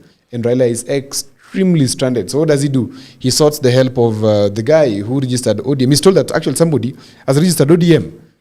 And he's called Manyara. Gitobo in Manyara. Not Gitobo. Not Gitobo. Is another Manyara. Yeah. It's not Gitobo. No, a common advocate somewhere who registered ODM and not ODM Kenya. Yeah. And of course, Raila seeks his support. And they talk. And of course, Manyara accepts to give back ODM to Raila so that Raila can contest with it in 2007. Now, 2007, Raila organizes one of political masterpieces. Grand masterpieces in this country. In fact, we'll go down in the history of Kenya that 202 was a joke if 207 was anything in terms of coalition making. Because Kibaki had been riddled by corruption, Anglo-leasing scandal, the kicking out of this, the failure of the referendum. And that was Raila's strategy, introducing a midterm question to every regime. Yes. He did that. That was his perfect strategy. And Kibaki didn't see the intelligence, didn't pick it. And so they ran over. So it was very clear. Again, remember, the only time that ODM has ever been democratic, the only time, is 2007. Anything beyond 2007 is a charade. Because it's only then, if you guys recall, Pentagon arriving at Kasarani in a bus, orange bus, written Pentagon, and everybody going in, having a chance to contest as a what? As a presidential candidate. Ruto, was there. They were mimicking America, basically. The NDC, the Democratic National Congress, DNC of America. Yes. There is Ruto, there is Balala, there is Mudavadi, was he there? I'm not certain. There's Nyaga, and there's Raila himself. So Pentagon, guys are at everybody. Somebody is reminding you of the governor. Governor. Who is governor. Remind you of that person in the comment. Mr. Makobewa. Yeah, he was a governor who never was. So, it was very democratic. And also the nominations of 2007 is said to have been one of the purest nominations of ODM. That is when people like Okundi, I think, if not, or Dalmas, came back and joined hands with Raila. Dalmas was arch-nemesis of Raila for a long time in Luo politics. And they joined hands. And so things were going on well. And Raila was sure of a presidency. Everybody knew. Everybody saw it. The intelligence knew. I mean, everybody was reporting that Raila was winning that race. But of course, miracles can happen. We live in a country where we serve a living God. I don't mean that in the bad way. But miracles can truly happen. We saw leadership there. And so you saw Raila contesting as president. And who was his vice president, if you remember? It must have been Mudavadi, if I'm not wrong. Musalia Mudavadi. Musalia Mudavadi. Yes. Must have been his deputy president. Of course, it was a very childish arithmetic, but it worked. Because I thought the Western team or the Western region coming to government absolutely without Central Kenya was fairly foolish, in my view. But it was... On that point, sorry, go ahead. If I have to put in my point of perspective, Raila Odinga knew what was at stake because I saw the campaign strategy that was drafted by Anyang' Nyong'o for 2007. And so they were listing the strengths of their candidate, Raila Odinga, and his weaknesses. Yes. And the strengths of his competitor, Mwai Kibaki. Right. One thing that came out very big was that Raila had limited knowledge on economic matters. But Kibaki was good on that side. Yeah. And when you bring the issue of the economy, it was working fairly well because there was circulation of money. Banking kupigia simu kwambia Mundalo, you have saved 200,000. Kujia loan ya 500, we will give you ideas on what to do. So Raila couldn't actually work on the economy issue to work the country up. But now they came up with a strategy of saying the economy is only working for one tribe. Yeah, so 42 against 1. So Raila made collected the minority. Yeah, tyranny of small numbers. Against one. That's when you say the economy is working, he says yes, but just for Central Kenya. For Central Kenya. So his biggest strength was how he could wow the crowd, his oratory skills, how he could engage. So they worked on that. So the collection of the Pentagon was a representative of every community that thinks it has been disadvantaged in the ruling of the country, put them together against one. That was the idea behind the Pentagon. Yeah. So the idea behind the Pentagon then catapults Raila into the presidency. I believe strongly Raila won that election. Everybody could feel it. The gods had aligned for him. And everything was right. But again, as you said, Joachim, the gods again know why it didn't turn out as it was, because gods are all powerful. And they should have let Raila lead, but they knew why they didn't let him lead. And that is a question for the gods. We leave it to the gods. Yes. Maybe when one day we meet them, we will ask them what happened. So then we come to Kibaki, of course, wins, and Kalonzo. How I don't remember if you actually discussed how the consensus that was made to make Raila the presidential candidate and Mudavadi. This is not happened. Remember in 2002, the guy who does for Raila the polling, the one who said alive, Wachana Caesar, don't say alive. He's a very media shy person. You remember we were told his name. So this fellow had done the polling and told Raila that your strongest moment to become a presidential candidate and to win the presidency is 2007. That's going to be your summit. And Raila worked towards it. So Raila got a team to engineer him towards that presidency. And that's how they introduced the midterm question of Katiba. Yes. Could it also have been the lack of consensus? Because you remember as they move swiftly towards the 2007 election, there is a problem because when they realize that actually ODM has been registered by Emanyara, right? They actually go ahead and register ODM Kenya. All right? But then when they register ODM Kenya, there is an issue of who leads us.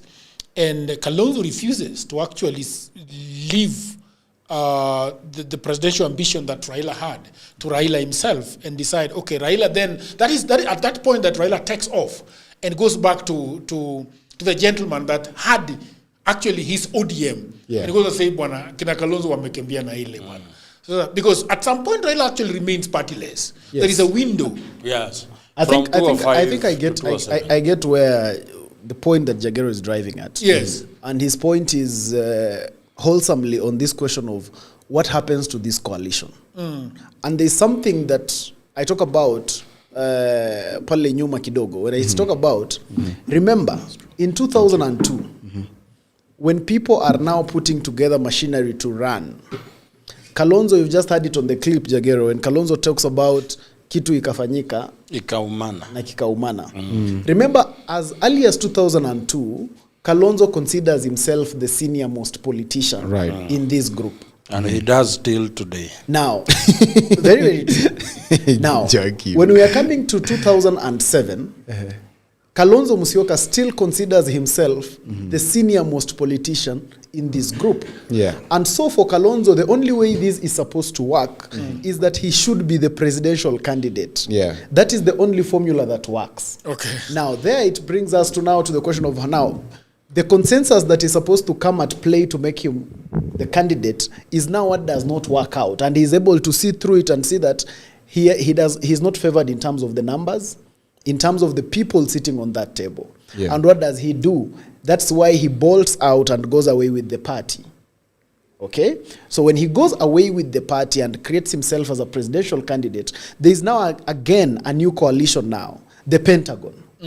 Then Raila has always been a master of creating institutions that work for him.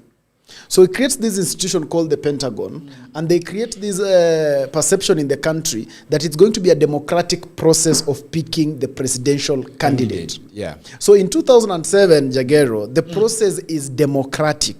Very. Absolutely. The process is not consensus. It is democratic.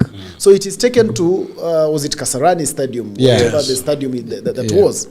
And then at this stadium, there is an election that starts happening among the 5 people. Okay? Then the person who breaks this tie becomes Najib Balala. Because Najib Balala, when he takes way before the election starts, Najib declares that he has stepped down for Raila Odinga.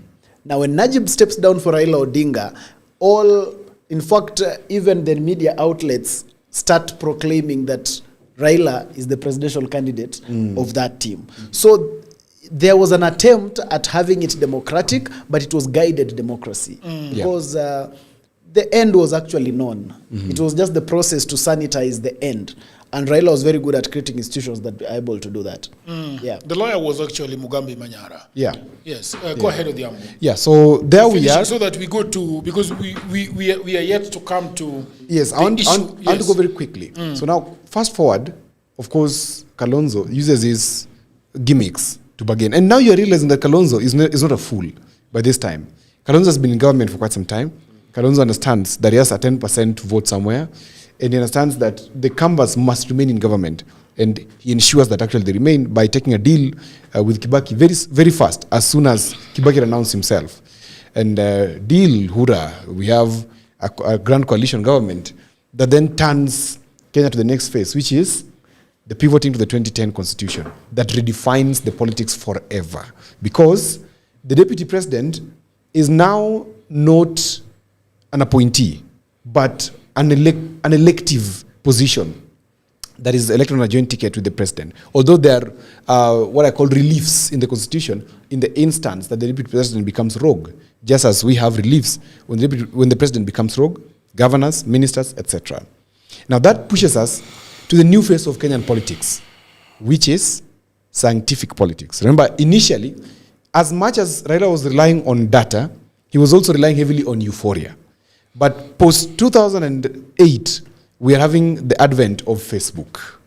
Social media has come to be. Remember Obama using it perfectly well to pivot himself into the presidency in America. And we are here where now we're talking about psychographic analysis. We have to understand voter behavior. And some of the best firms operate in Kenya. I will mention a few of them and how they affect, because it's going to influence what I'm going to say next. So we have the following firms which have operated in Kenya since in terms of political influencing. They're the consultants. So politics moves from consensus, basic consensus, to scientific approach. There's Cambridge Analytica, a UK company that worked for both 2013 and 2017 campaigns for President Kenyatta, that heavily informed the downplaying of the difference between President Kenyatta and Deputy President then Ruto. It was a big strategy that was informed by Cambridge Analytica. The strategy to even achieve the 0.120 factor in the election was also a making of Cambridge Analytica. And we saw Cambridge Analytica also played in some other countries. We have Aristotle International. This firm is what was hired by NASA in 2017. I know people always think that it's only Kenyatta that brought about a firm. It's also, NASA also brought up a firm called Aristotle International that helped in the political consultancy. They focused more on data management and protecting integrity of the vote. If you remember, in one of his very late night outbursts, when Raila Odinga went to the center where the announcements were being done, and he brought in some gentleman, if you guys can recall, I can't really recall his name, in the middle of the night, this gentleman said this election is bad from MCA to president. In fact, kila mtu ni vifaranga vya computer. Do you remember that famous term? It is this firm, Aristotle International, that revealed to Raila Odinga in the campaign how the data had been manipulated. And that is how it was also very strong at the Supreme Court, together with whatever some of us on this table had done. We had BTP advisors who were very big in 2013. So 2013, the Uhuruto thing came from BTP. BTP is also a UK firm that helped in propaganda machination. Then, of course, we have Shikamo, which comes from South Africa, and many more that have participated in these elections. So why am I giving this one? It's because moving forward, the determination is not done based on imagination. It is done based on strong data, because the election had moved to almost integrity choicing, instead of just the president saying by decree, I nominate Jagero to be the next president of the country. So we are in 2013, Uhuruto, obviously it's not a vote per se, it is a referendum, it's a protest against ICC, and these two people get together, the two tribes basically, Kikuyu, Kalenjin, get together to show ICC that, you know what, we can solve our issues at home and Raila must be punished. 2017, again, what happens? These guys must stick together. I've given why they stuck together. The deputy president was not being changed. Come first to 2022, that's where now the game starts playing. For NASA, of course, we know what happened, but we're focusing on who won, right? In 2022, this is where BTP again played a very big role in influencing whoever was going to be chosen as the deputy president. They had, of course, there was the interest by many Mount Kenya people, parliamentarians, to have Kindiki as their nominee. But the data had shown differently, that they needed a mobilizer, because it was what I call up to the last man vote required out there, casting their ballot. And that will only be achieved when a Mount Kenya West candidate was given the post of deputy president, okay? Of course, the presidency was a foregone conclusion that Ruto was to be the candidate on the other side.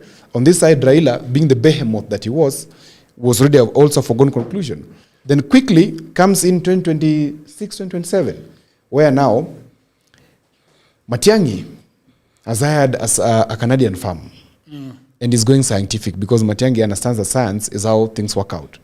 Yeah. But there's another team that also believes that, you know what, here we are going to go with the imagination of the country. And we have on the other side of the president already a determination that the president is maintaining the leadership of UDA. And so we are going to focus more in the next few minutes.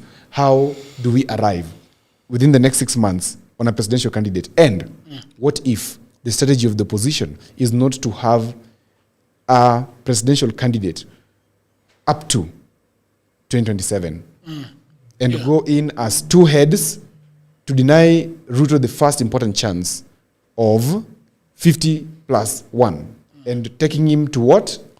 To a rerun. And in that rerun is where they then produce their true candidate. Okay. All these are strategies which are being calculated by very many firms, including Africa Insight Partners. Great. Odhiambo, thank you very much for that exploration of what is happening. I want to go back to Mr. Mundalo, who has been in the kitchen cabinet during the election of Uhuru Kenyatta. And I've heard Mr. Joachim talking about the magnitude of organization that was within, Uhuru campaigns. And I think that it is actually Mundalo that was telling us of they have to know everything. Remember telling me that, Mundalo, that they knew everything to the villager. Like they could zoom into a village in Shakahola. Shakahola? You mean? In Mpeketoni. In Mpeketoni. Yeah. And know that this Obunga in Mpeketoni, we don't have a vote there. Right. So before we go to what we are having right now with the United Opposition, I want probably Mundalo could tell us how they used to do this thing. And before he says that, I don't know whether we have a video to play, but I don't think so. Yeah. But the reason why we are having this conversation is because even the Nation newspaper carried it. A fragile unity forged in the urgency to unseat President William Ruto is now showing early cracks as rival camps within the nascent United Opposition dig in over how to pick a single presidential flag bearer for the 2027 general election. Yeah. There is something here that is very important, and I think this is the reason why. If you think about this, Matiang'i was just hired a Canadian firm. It's very important in this story because there's a paragraph that says, while the Gachagua Kalonzo camp is pushing for a consensus-based approach, right? Essentially backroom negotiations among the principals, the Matiang'i Munya faction is demanding a scientific, transparent, and objective process, likely to anchor on opinion polls and measuring national appeal. And when Matiang'i goes this direction, I think he's reading so much from the Canadian report that perhaps he already has on who among them is a better presidential candidate. My only problem with this is that, okay, this is your Canadian firm. I mean, how are we sure? Because we did not pay 250,000 to this Canadian firm. You are the one who paid. So I want to take us back to Mundalo. Yeah. Mundalo, I want you to explain to us how Uhuru actually how he used to go scientific, transparent, and objective in his campaigns. Thank you, Jagero. Now, when you look at the 2013 election together with the 2017 election, the faction of TNA, which morphed into Jubilee as we were, relied heavily on the approach of a scientific-driven campaign. The scientific-driven campaign was so meticulous in such a manner that, first of all, the consolidation of the strongholds was the first priority. Okay. So that there was no chance for the stronghold to have low voter turnout, for instance, because it is the stronghold. Because the campaign would be able to maximize, so that if, for instance, you're having Mount Kenya, which was one of the major strongholds together with the Rift Valley, even on the day of the election, you'll have even vehicles transporting voters for free from Nairobi to the different areas of Mount Kenya. That is how intentional the voting process was. And the coordination of this voting would be from actually polling station level all the way to the top. So the coordination of these was very, very good.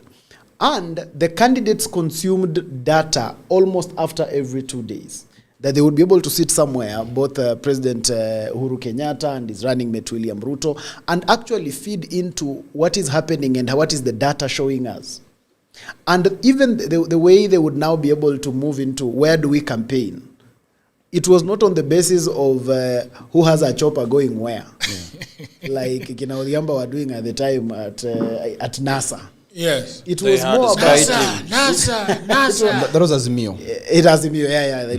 It was more about when we're able to look at this data and we're able to see that we have a swing area that is Bungoma, for instance, and Bungoma is not responding quite well. If Bungoma is not responding quite well, that is where the campaign goes.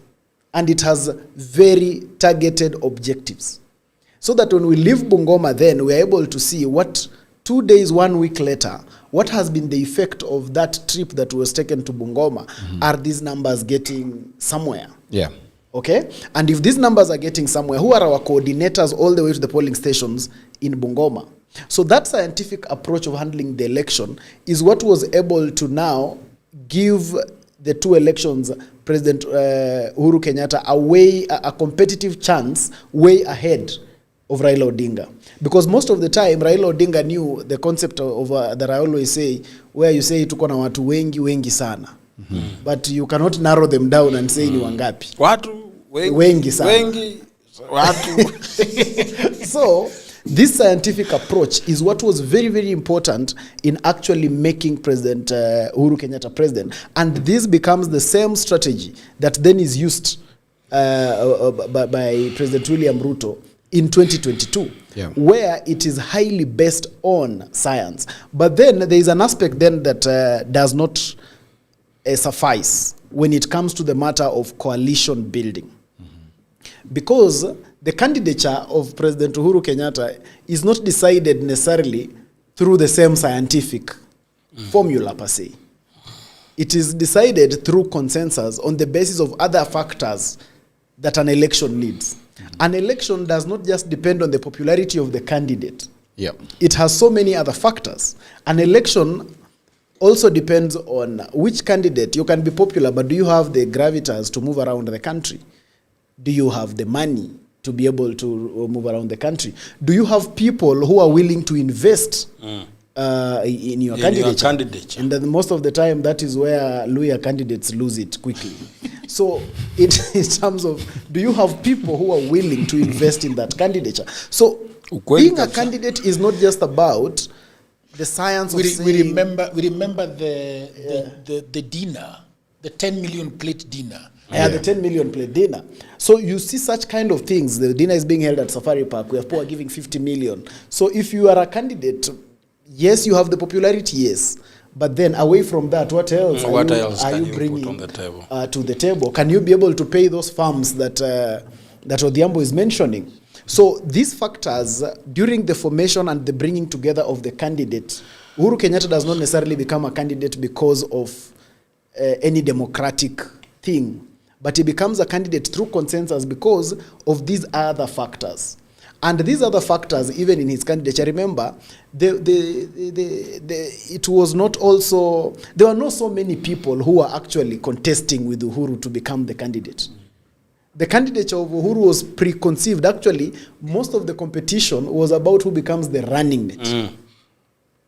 Because during the time when when we were having that conversation about President Uhuru Kenyatta, it was like so decided. You know, sometimes, you know, when you are a group of equals, you also know you disqualify yourself quite fast. You look at it and you see the name Kenyatta, and then you just feel like, I can't compete these ones.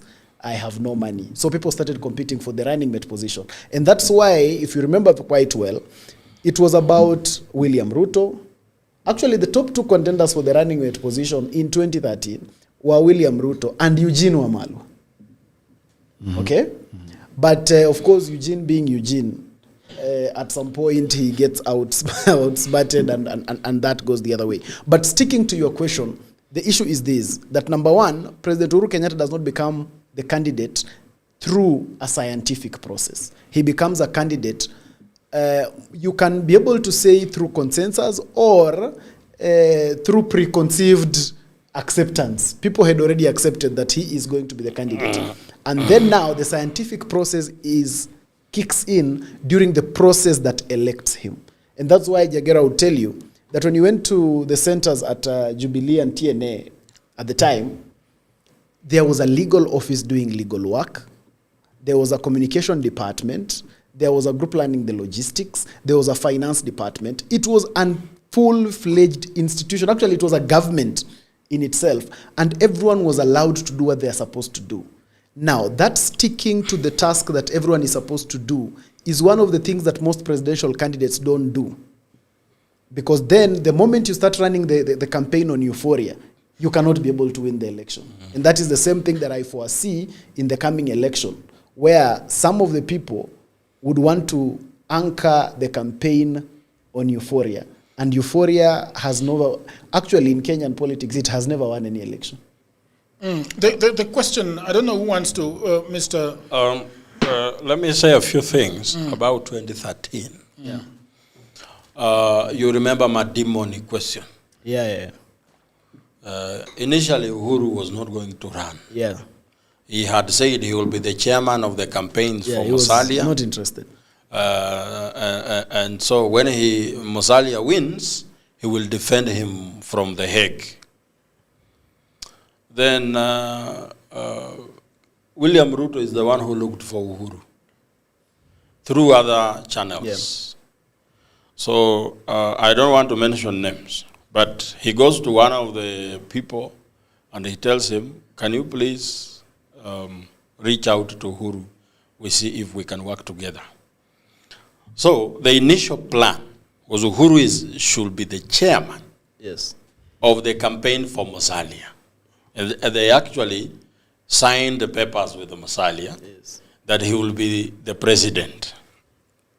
So when the questions emerged about Musalia running, the issue was, what is the question of this election?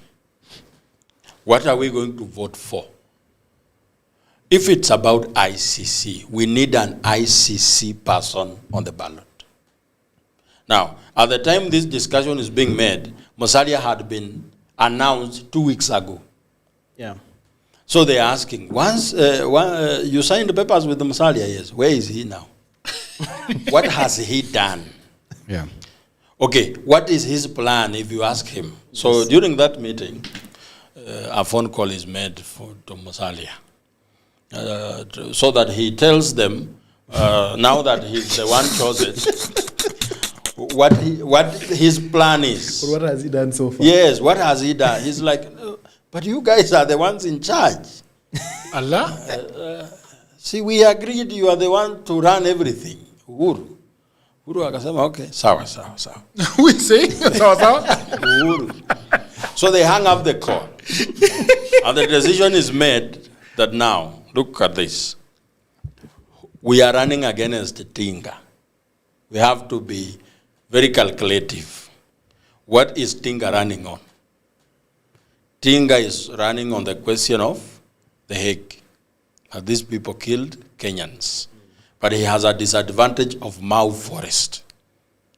So all the Kalenjins have left ODM. And there is a perception in the country that Kalenjins and Kikuyus are enemies. Yeah. So how do we capture the imagination of the country?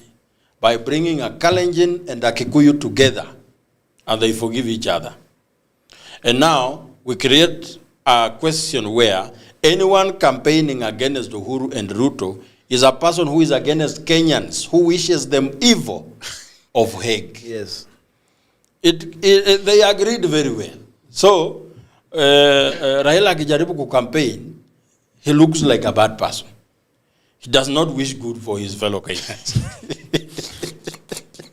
The question that I want to ask, therefore, is that when they are making the call to Mr. Mudavadi, yes, Mudavadi is he asking himself why he has been allowed to run? Because I think the reason why they are asking him this question is to figure out: do you have the money? Do you have the plan to run a campaign, or do you expect us to give you all the money?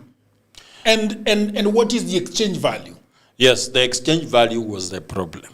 That we have made, Musalia is going to be candidate, and we are going to do the donkey work. For what? According to Uhuru, for protection from the Hague. Okay. So Uhuru believed that Musalia is going to be very good on him. He's going to defend him. But now, many heads in the room were like, no, you are the one to run. And that was when it was revealed to him that for you to run and win, you need the vote of a Kalenjin. That's when William Ruto was roped into the equation of being deputy president. But all this work and agreement in the room had been done by William Ruto chini ya maji. So he had approached Ruto being Ruto. He had approached a few people around Uhuru. He didn't go to Uhuru direct. Yeah. But all the people Uhuru could listen to, William Ruto had approached them. So Uhuru could not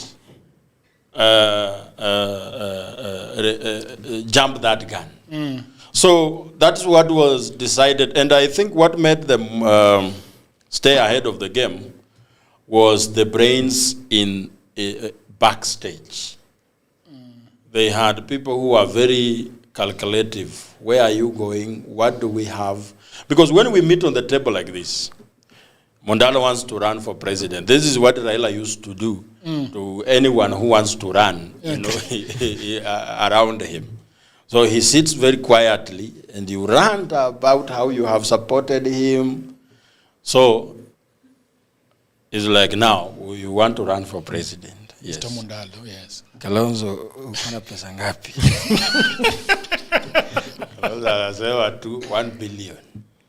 I have 6 billion. And I know where to get another 6. So on that table, mtu akona 12. Kama ni 1 billion, printing of presidential t-shirts alone, you need 3 billion. Kalonzo akona 1 billion. So on the table, t-shirt ya Cumberland. on the table of being president, that's why I'm saying, even as we go forward, before we get to now February next year, the first will be very different. And I want to give you very privileged information. Matiang'i is not going to be on the ballot as president. Because as Mio, Uhuru Kenyatta has crafted something. Uhuru Kenyatta's biggest goal was to make Rigathi Gachagua know that he's in charge. So what does he do? Gachagua knows he can't run. He needs a candidate so that even his party DCP flies. What is his choice of candidate? Kalonzo. Kalonzo is a Wiper party leader, a member of Azimio. Uhuru Kenyatta is chairman of Azimio. So he revives Azimio and makes Kalonzo party leader of the coalition party. According to the constitution in Azimio, party leader of the coalition party is an automatic candidate. That's where you started seeing Matiang'i raising a lot of alarm, because aliona, hii mchezo naiona. So by doing that, Gachagua not being a member of Azimio, you have taken Kalonzo and locked him in a room. So Gachagua must knock on the door of that room. And when he's let into that room, he must operate with the rules of that room, because he was being bullish. And Uhuru Kenyatta has achieved that. So according to Uhuru Kenyatta and the United Opposition, a section, they have already agreed on Kalonzo. But a lot is still in the pipeline, because after now agreeing on the candidate, what is his gravitas? Yes, you now send him to Citizen TV and tell Kenyans how he can be president. I want to ask Mr. Mondalo and Odhiambo Tieno, because when Mohisa Kitui, the United Opposition spokesperson, was asked about why they shelved the Naivasha meeting, he said that the retreat was supposed to be done in Naivasha, but because a section of the leadership wanted to have that meeting with the Inspector General, we converted it into a meeting in Nairobi, but it was not a retreat. He also says, he was also asked the critical questions, among them the rules of engagement, a code of conduct for aspirants, and even the ethical framework that candidates are expected to sign before the selection process begins. Mr. Kitui admits that we are not yet there. There are so many things we have not done between the different players. We have not agreed on the code of conduct and the ethics for the candidate. But there's something very interesting that the Nation newspaper also asked him, is interesting because they ask him tell us about the entry of new players like the Linda Mwananchi into the opposition ring. And we were with Odhiambo in a meeting yesterday with somebody, and we got very interesting conversation about Linda Mwananchi, that we were told that we have to only for years only. For your own ears only. For our own, steered by the Nairobi Senator Edwin Sifuna and his allies. It's only complicated arithmetic. And then Moisa Kitui talks about it. Kwanga mtu mwenye anasikiza. You know, one of the reasons, Mr. Simiu, that you learn with media laws and ethics is that when you go to a meeting and agree with somebody that this is for your ears only, it is for you to know how you interpret it going forward in your analysis and commentating. If we come here and blabber about what we discuss, they're not going to give us anything again. Yes, I get it. Niliwaambia msiseme mkasema. And so when asked about this, Muhisa Kitui says something that is very interesting, Mr. Mundalo. There is also a new kid in the block, Sifuna and his team. This is direct, verbatim from Dr. Muhisa Kitui. Sifuna and his team, we have to talk to them and see the next steps they are taking. That is united opposition. Yeah, you see, so I've got several questions here as we wind down, because the question I want to ask you, there are so many, to respond to the gentleman who is talking about Matiang'i not being there. Number two is that I want us to get into the psyche of Matiang'i and his Canadian farm, for which he has paid $250,000, because I think they have done some groundwork for him. $1,000. Okay. $250,000. I don't know whether it's Canadian dollars or US dollars. USD is a standard. That's how much Kenyan money? People of Obunga. Can you find out? 250 by 130. 250 by 130. Yes. The question I want to ask you and Odhiambo, and you could go first, is: do you agree that Matiang'i should be pushed aside via consensus and Kalonzo Musyoka pushed to be the ultimate presidential candidate? But then again, where does that leave Sifuna? Because you have heard from Where is the question, Jagero? I get the question. He is getting the question. The question so is coming to an end. Can I go first then? No, I can still. Okay. Yes. I got the question a long time ago. Okay. I'm waiting for you to finish. Okay, Mundalo. Okay, Mundalo. First of all, I really do not think that Muhisa Kitui is in charge of anything at that united opposition. I tend to think he has this cosmetic position, which makes the media ask him some things, but he's not necessarily aware of even most of the things that are actually happening there. Those people who have served in political space understand that sometimes you can be given a position that is very lackluster. It has nothing. You are just there, but you also see things on TV. I am not shocked about his answer about Edwin Sifuna. Why? Because just over the weekend, he's the one who was hosting Sifuna in Bungoma together with the Council of Elders of the Luhya community around him. So I'm not shocked that he really thinks that way. I actually think he's more inclined towards the Linda Mwananchi side than his own side. But then the question about where does this place Matiang'i? First of all, Jagero, the process that is scientific will be able to favor Matiang'i, and he knows that. Because during a scientific process, people put together their thought process and they want to attempt to be objective. Now, when people want to attempt to be objective, even those opposition people, there is a question they cannot answer. Those ones who would want to say Kalonzo fear that you can ask them why. Mm-hmm. And they know that when you ask them why, they don't have the answer.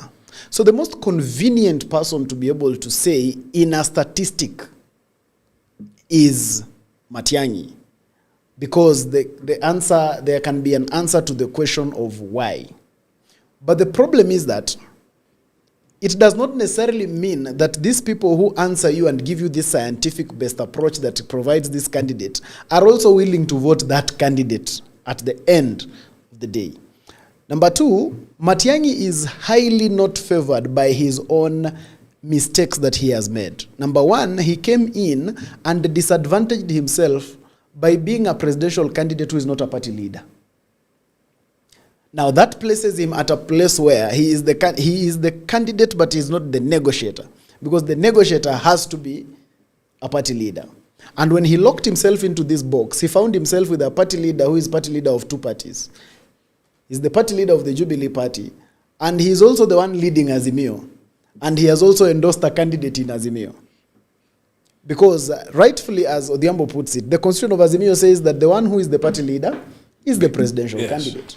So you have your party leader who has said you are the candidate, but this your party leader is also the chairman of Azimio, who has also said that Kalonzo is now the party leader of Azimio. So essentially, it goes without saying that Matiang'i in this race is being locked out, and is being locked out for one fundamental reason: that these big boys do not believe that he deserves a place on that table. They consider him inexperienced. They consider him not a politician. And so, for the very first time, the card that Kalonzo has been using since 2002 might pay off in 2027. Which is? Which is that I am the oldest. Because Kalonzo's card since 2002 has always been that he's supposed to be the candidate for one reason: I am the most experienced. I'm the one who has served longer.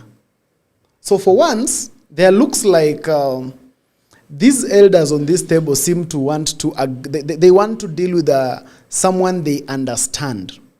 They are not able, the big boys are not able to foresee what a Matiang'i president can look like. They are not able to see it. But then the younger people within this coalition are the ones who are so interested in science, because science will favor them. The ones who want to think, the munyas and whatever. They know that when they go at the table of the big boys, when they sit with President Uhuru Kenyatta, when he sits on the table, he can say, okay, finally, this is what I have said. And none of them can raise any voice around that, because then one of the attributes of power is that power is by dominance. So by dominance, when on that table, Uhuru dominates all of them, and therefore his decision goes. And so I believe that the process and the formula of choosing these candidates is going to be problematic. But what I foresee is a situation whereby they will end up with a candidate, yes, but there will be a faction that will splinter from them. And then we will be able to have two candidates from that same opposition. Did you talk to Odhiambo before the interview? Not really. Did Odhiambo say the same thing? Yes. Bright people think alike. So they will actually end up with a splinter. And it will not be a splinter that is pegged on a strategic reason. It will be a splinter that is pegged on anger. Mm-hmm. Now, if it's a splinter that is pegged on anger, then the end result of that election will only be one: that at the end of the day, none of the candidates will achieve 50 plus 1. Mm-hmm. Okay?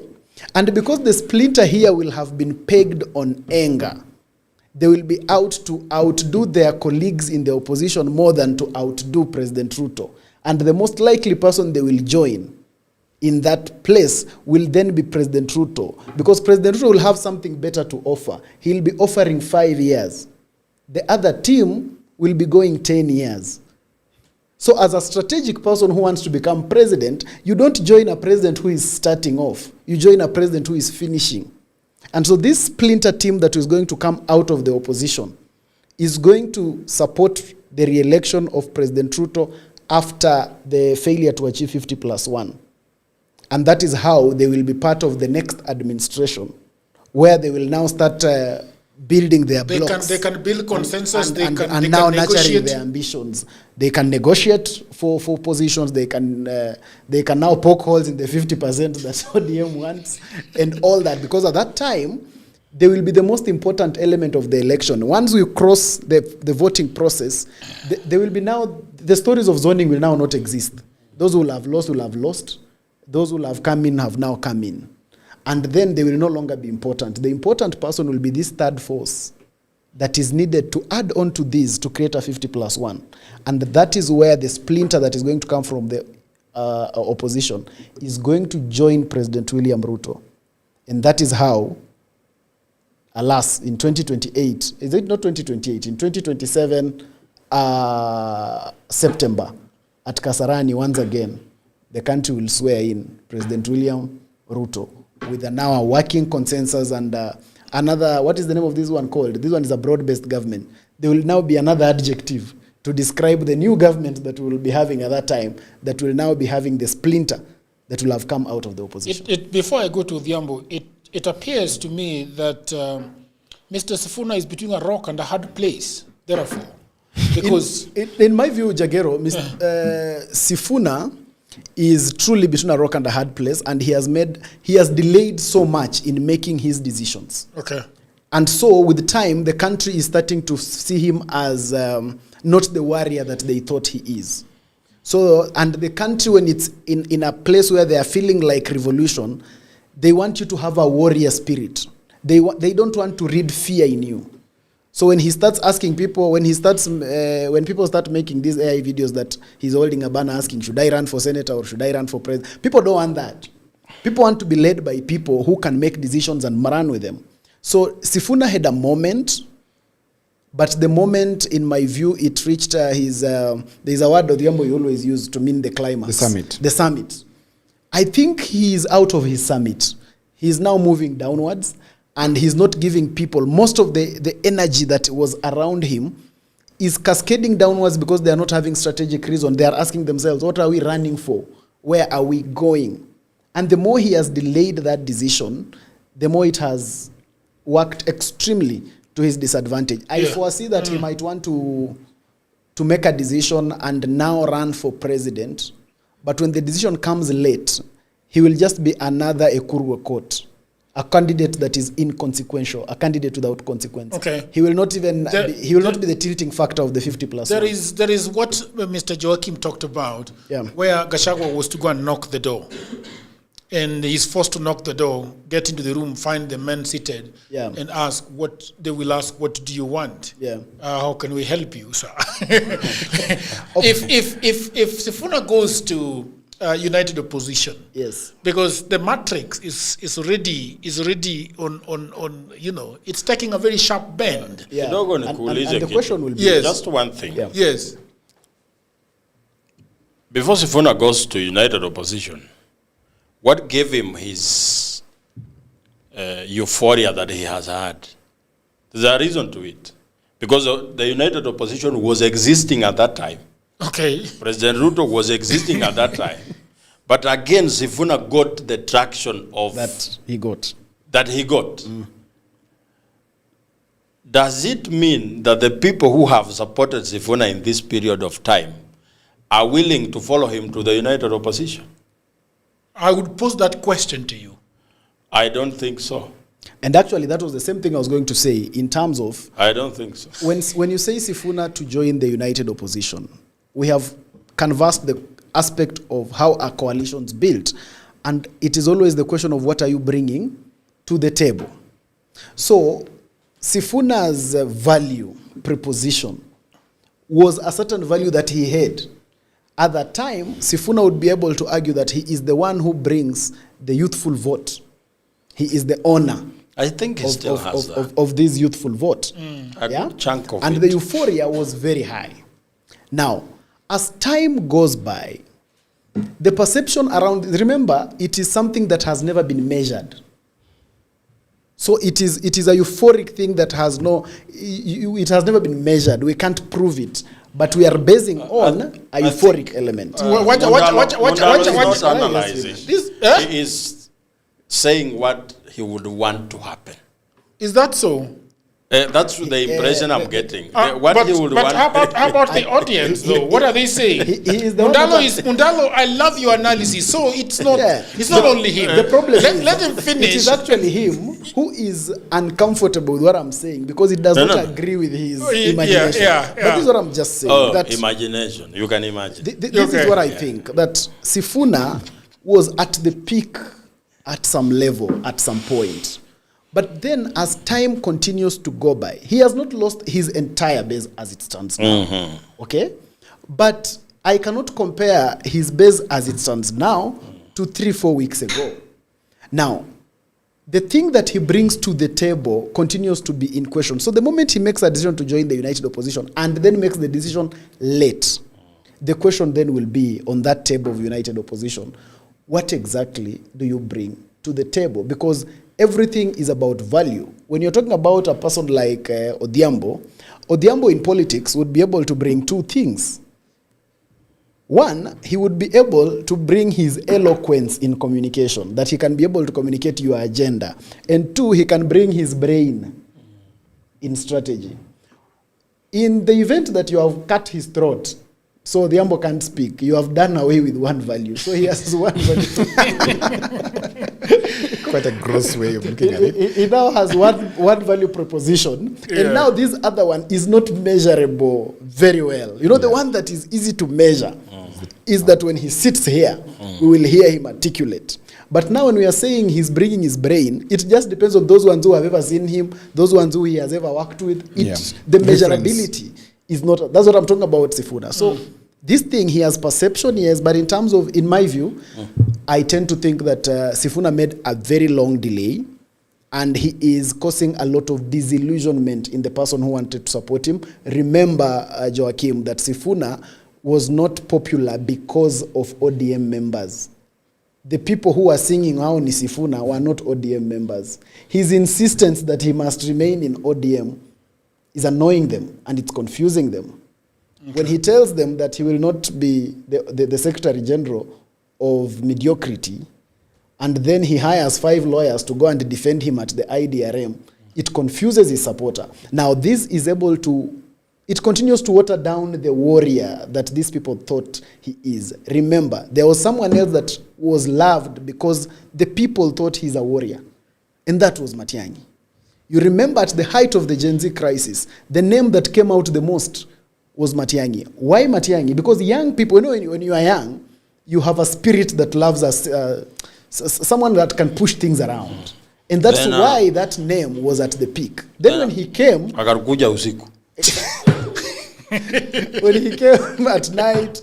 And he then, came at night and then and held a rally in Kisii. And then, before even the rally in Kisii, he held an interview on Citizen. The interview was pre-recorded.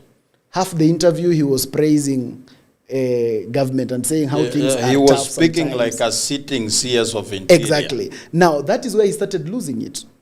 And that's what I'm talking to you about Sifuna. That Matiang'i was there, but he cascaded downwards because the moment the warrior element ran away from him, the young people moved on from him. Yes. So the moment the warrior thing is now not being seen, the only warrior thing remaining in Sifuna is his introduction in his speeches. Okay. I want to go to Odhiambo. Odhiambo, there are several things that I asked Mundalo. I want to chime in on some of them. And there is an aspect that Mr. Joachim has brought in, and he's asked that question that is very interesting and would be concerning to Sifuna, that what story do I concoct when I move my base and land with them on the front yard of Wamunyoru and Kalonzo? They're looking at the 40-year, the man who has been in government for 40 years. They're looking at the man that was kicked out of government some few years ago, and then they are also looking at Matiang'i, the man that has been there's so much attribution has been put on his frontier, as far as some of the things that you've even said yourself. So I think the questions, when I ask this question, they look like they're many and I'm going around, but I want you to get my point. What do you think is? Do you think that this gentleman can go to the united opposition at this point? Number one. Number two, tell us how the scientific approach would work. What do they do exactly to make sure that, okay, we have found out that it is actually Matiang'i, we have found out that it's actually Kalonzo, we have found out that it's actually Sifuna. Okay, so let's start from the beginning. And I've loved advices, look at it, and of course my friend as well. And there are a few things that I want to say. One is that Sifuna has a lot to achieve, and a lot is prepared for him, but he's walking out of the red carpet. I've always said it. Sifuna does not still know, he's still not appreciating that a red carpet has been rolled for him to walk on. He's walking out of the red carpet, and it's going to cost him, and he will regret this moment for the rest of his life. In fact, if he doesn't take the chance, this tide will either rise him to the presidency or wipe him to the oblivion of Kenyan politics. It is just that simple. Of course, we had privileged information yesterday, which we are not going to share. But the reality is that up to this moment, Sifuna cannot say that Ruto is bad and then head to Wamunyoro. It is... It's a quagmire. It's unimaginable. Yeah. It's unimaginable for him. It's unimaginable for the country. It's unimaginable for him even going to Matiang'i. So Sifuna is a standalone force that is very powerful, but the voter hates something called indecision. Indecisiveness. Once you're indecisive, you're not a leader. One. Two, once you cannot delegate, you're not a leader. Sifuna is doing everything alone. And there's no motion. There's a lot of inertia in Sifuna's team. Everybody who is willing to support Sifuna is basically raged and not practical in terms of conversion. In fact, the gentleman called Alan Ademba, if that is his name, is more useful to Sifuna than anybody around him. Maybe perhaps with Abizuena and that Gen Z girl who they do the communication with. But everybody else, there's no value. That said, before I come to the scientific process, I want to let you know something, Jagero. In my short time in politics, I look at politics as war. And I look at it as a war room. Because you've always seen Situation Room in White House where they're monitoring how they are going to beat Iran tonight. In war, the only two formulas of winning is firepower and something called the ambush effect. Now, for the opposition to win in 2027, they must either have a sustained firepower that is going to show resistance to dominance, or that's going to beat the government to submission. Or they are going to have an ambush effect. They're going to introduce somebody that is unimagined. A surprise effect that's going to take the country out of its normal. It's going to do something called unconscionable trajectory of politics. It is something that cannot sit well with the government, and it cannot happen now. And I've hinted that one of that possible ambush is that they're not going to field a united candidate. They're going to go split ways. It's also a strategy. Wewe fuata huko, mimi nifuate huku, tukutanie mbele. The only challenge in political strategy, it is very easy. Ule mwenye amefuata huko, apate njia ingine imetengenezwa na rais. Ya kuenda namna hiyo. Ulikuwa unafikiria mnaenda kukutana pale mbele. Yeah. Unafika junction unangoja. Hakuna, unasema huyu jamaa kuji, ngoja niende mbele kidogo. Kumbe hiyo barabara imechimbwa na rais. Amepewa tunnel ya status direct. Yes, direct. So that is the danger, that if they can't hold together now, they won't hold together then. Okay. So then that strategy falls flat on its face. So they will remain with one, to introduce what I call the dead cat strategy again. That they will introduce something that is so smelly to the government, so irritating, but so effective in 2020. And this is how they're going to arrive at it. So I'm going to, I normally don't do this, but because it is what pays me. But I'm going to share it for the advantage of this discussion. So together with my partner and many of my professional partners, we have done several surveys in this country, baseline surveys, including yourself. You've participated in one. I'm always happy that whenever I do these things, I always go with Jagero so that he sees what we're actually doing. So one of the formulas that we use to arrive at a candidate, and also just to understand the possibility, and also developing a precision campaign strategy, is something called the polyhedron formula that we use to understand. You know a polyhedron? If you look at a pyramid is basically a polyhedron. It has so many faces and so many vertices and so many angles. So allow me to take your 3 or 4 minutes to explain for you how this is going to work for these guys to arrive at a candidate. Because if they go with euphoria, they will lose. Because President Ruto has invested heavily, number one, in the National Intelligence Service. Just the other day, they got an upbeat of some money under security funding. Further security, funding. 45 billion. About, yeah, and it was muffed into different departments. Yeah, the police. I don't know, intelligence got about 10 billion or something. I don't want to say that they could be doing research with it, but I also want to believe that is one of the things that they will be doing.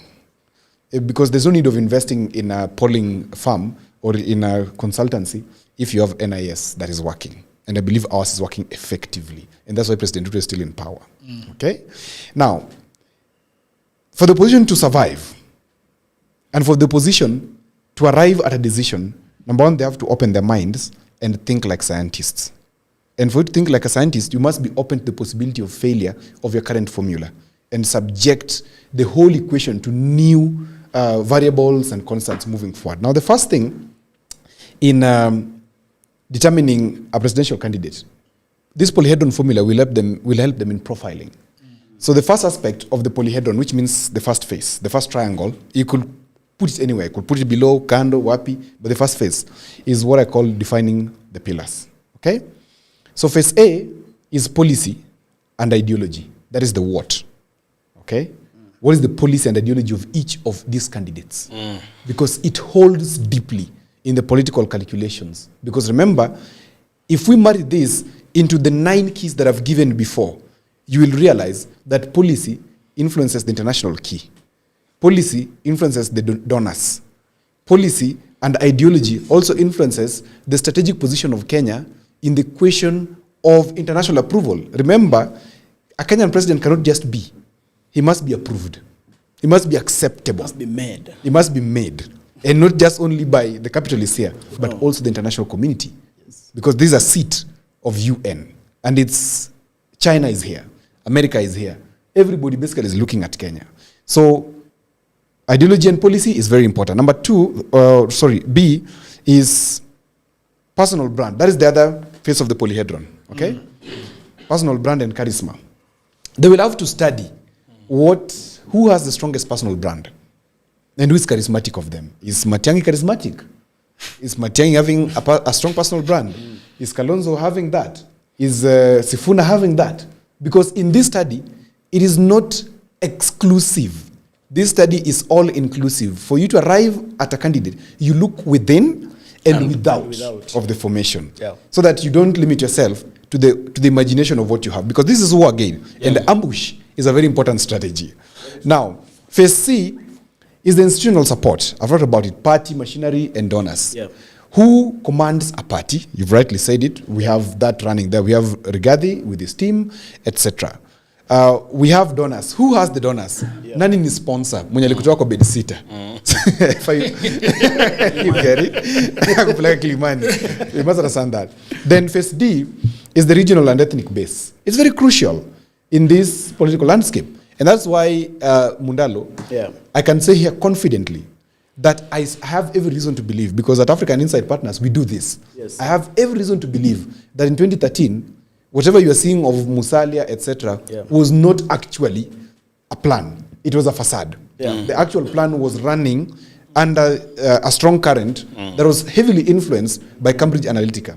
You can talk to Nyangolo, you can call him here, Jagero, and discuss with him. Now he's a retired Secretary General. He can tell you that this is actually what happened. Yeah. Okay? Now, 2 is the ages. So I first told you the what, the who, the party machinery, the donors, and the regional ethnic base. These are important phases of the polyhedron. Now, they're the vertices. Ukiangalia pyramid, kuna hizi corners, yeah? Basically the edges. So in geometry, an edge is where 2 faces meet. Okay? So here we're going to say that these faces, where they meet, points at consistency. So it means the first qualification for a candidate to be profiled as the most suitable is, does he have these many faces hinging multiple times? Like if you look at the pyramid, is Matiang'i hinging at point 1, 2, and 3? Or is just hinging on point 1 and losing the rest? Okay?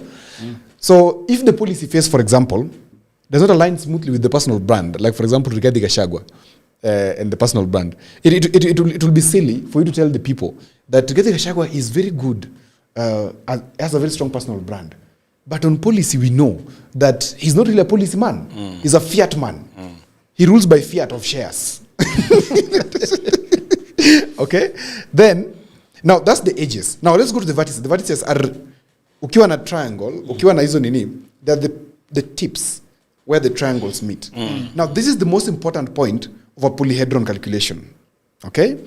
Now, why is it important? Because these are the pressure points. The points of convergence are the pressure points, which means if you turn this pyramid upside down, the pressure becomes very heavy because it is injecting deeply.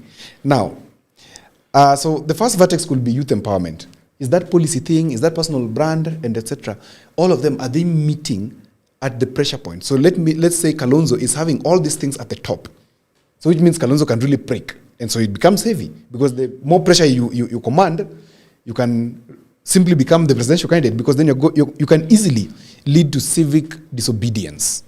You can easily go against the regime. You can easily lead to political instability. So everybody will look at you and consider you to be having a high street index. Now let's apply that formula. There's a formula that is always used in the polyhedron calculation. This was absolutely introduced to me by my partner. She's an actuarist. And this is where I understood it. It is a formula by somebody called Euler. And of course, it's a whole math, but it talks about faces, vertices, and edges. They must at least lead to 2 points of convergence. If it doesn't lead to 2 points of convergence, whoever candidate you're presenting is faulty. Yeah. So your candidate must meet what? 2 vertices of the polyhedron. How I wish. Let me use this. Allow me to use this. Yeah. Okay? These are perfect polyhedron. This that we have. These are perfect polyhedron. Okay?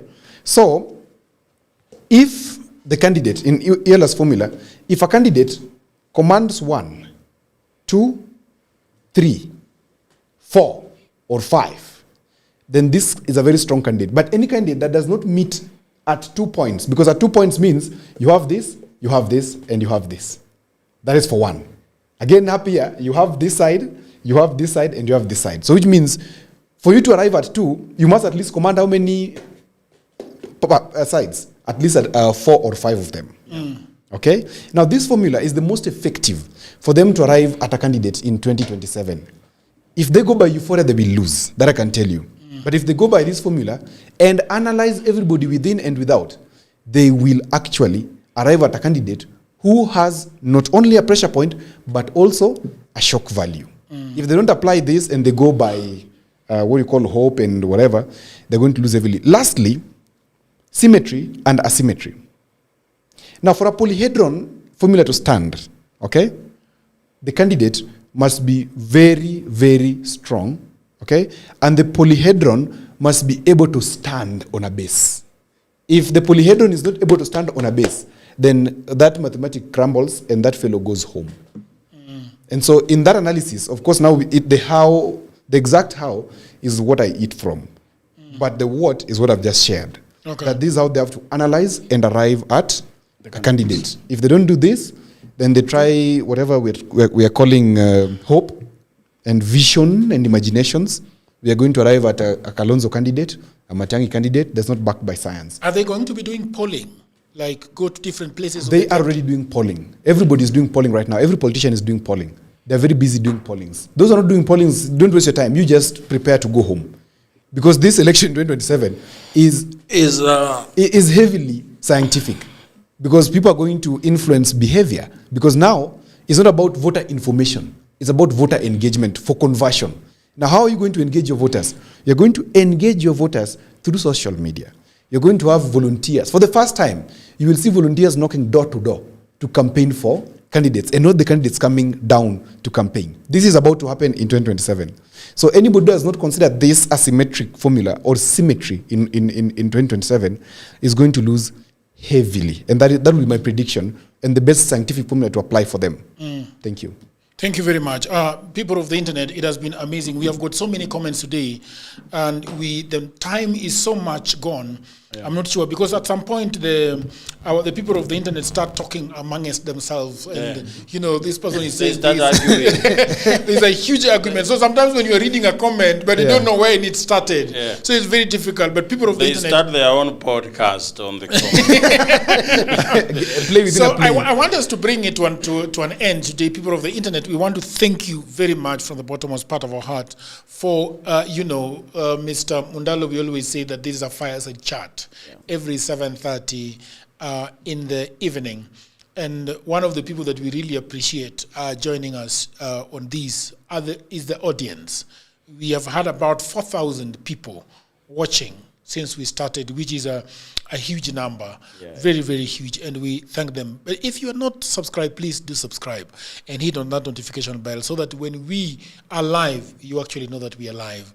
I want to thank Mr. Mundalo. I want them to give me their last words.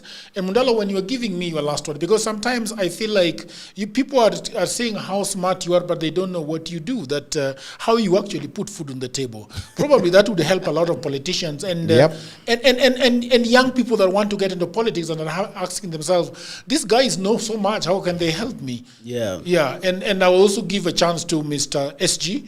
To say his last words. Odhiambo, do I go back to you? No, I'm done. No, great. You know what I do? I train in public speaking. Yes. Are you starting with me or with I'm starting with you. You're starting with me. Thank you. I think it's always a pleasure sharing and our ideas and sometimes our imaginations together with the audience. Of course, as rightfully put, my name is Mundalo Advice. It's a pleasure being here to share with you. And I am a political animal. I run an organization called Two Sense Leadership Institute, where we basically do leadership training and communication consultancy. So I train for organizations, I train for parastatals, I train for governments, and I also help put together sufficient campaigns for candidates who are interested in winning elections. So you can always find me at mundalobahati@gmail.com. You can always also call me at 0702 33 11 39, and then we can always be able to engage. Thank you. Thank you very much. Mr. SG? Thank you. Today has been an amazing conversation. You loved it? Yeah, the adrenaline was moderate. We had the spirits of of Kijana Omalo in the room. We had the spirits of Kibaki. We had so many spirits hovering around. So it called for calm. You see, Omalo Kijana was a calm guy. Yeah. So what I would like to tell the Kenyan people is that let's remain optimistic that things are going to change in our favor. And the political headache, we contribute to changing the country by enlightening your options and knowing what goes on in the back rooms when power is at stake. They all know that I am the SG of Safina Party. That's what I do for a living. Safina Pesa. Yeah. And I can also call myself a business person because there are things I do here and there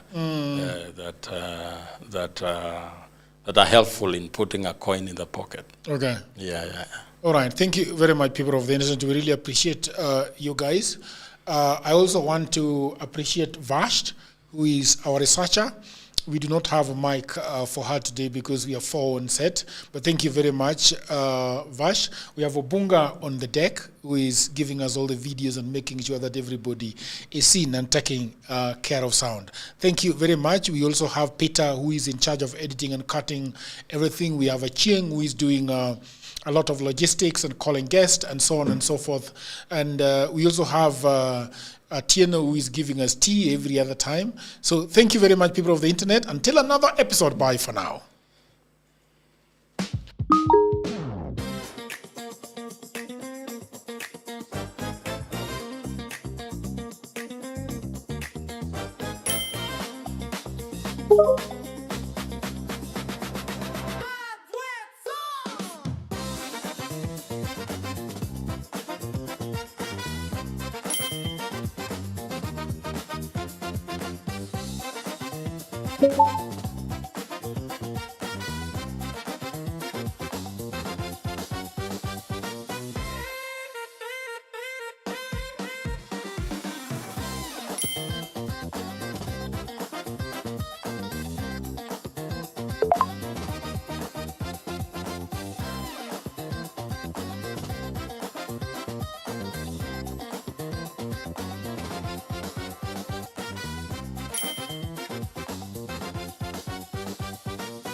HustlesAfrica.com, a guide to high-paying online jobs. At hustlesafrica.com, you will discover the jobs people are doing from home, the platforms where opportunities are found, the skills that open doors, and the practical steps to begin earning.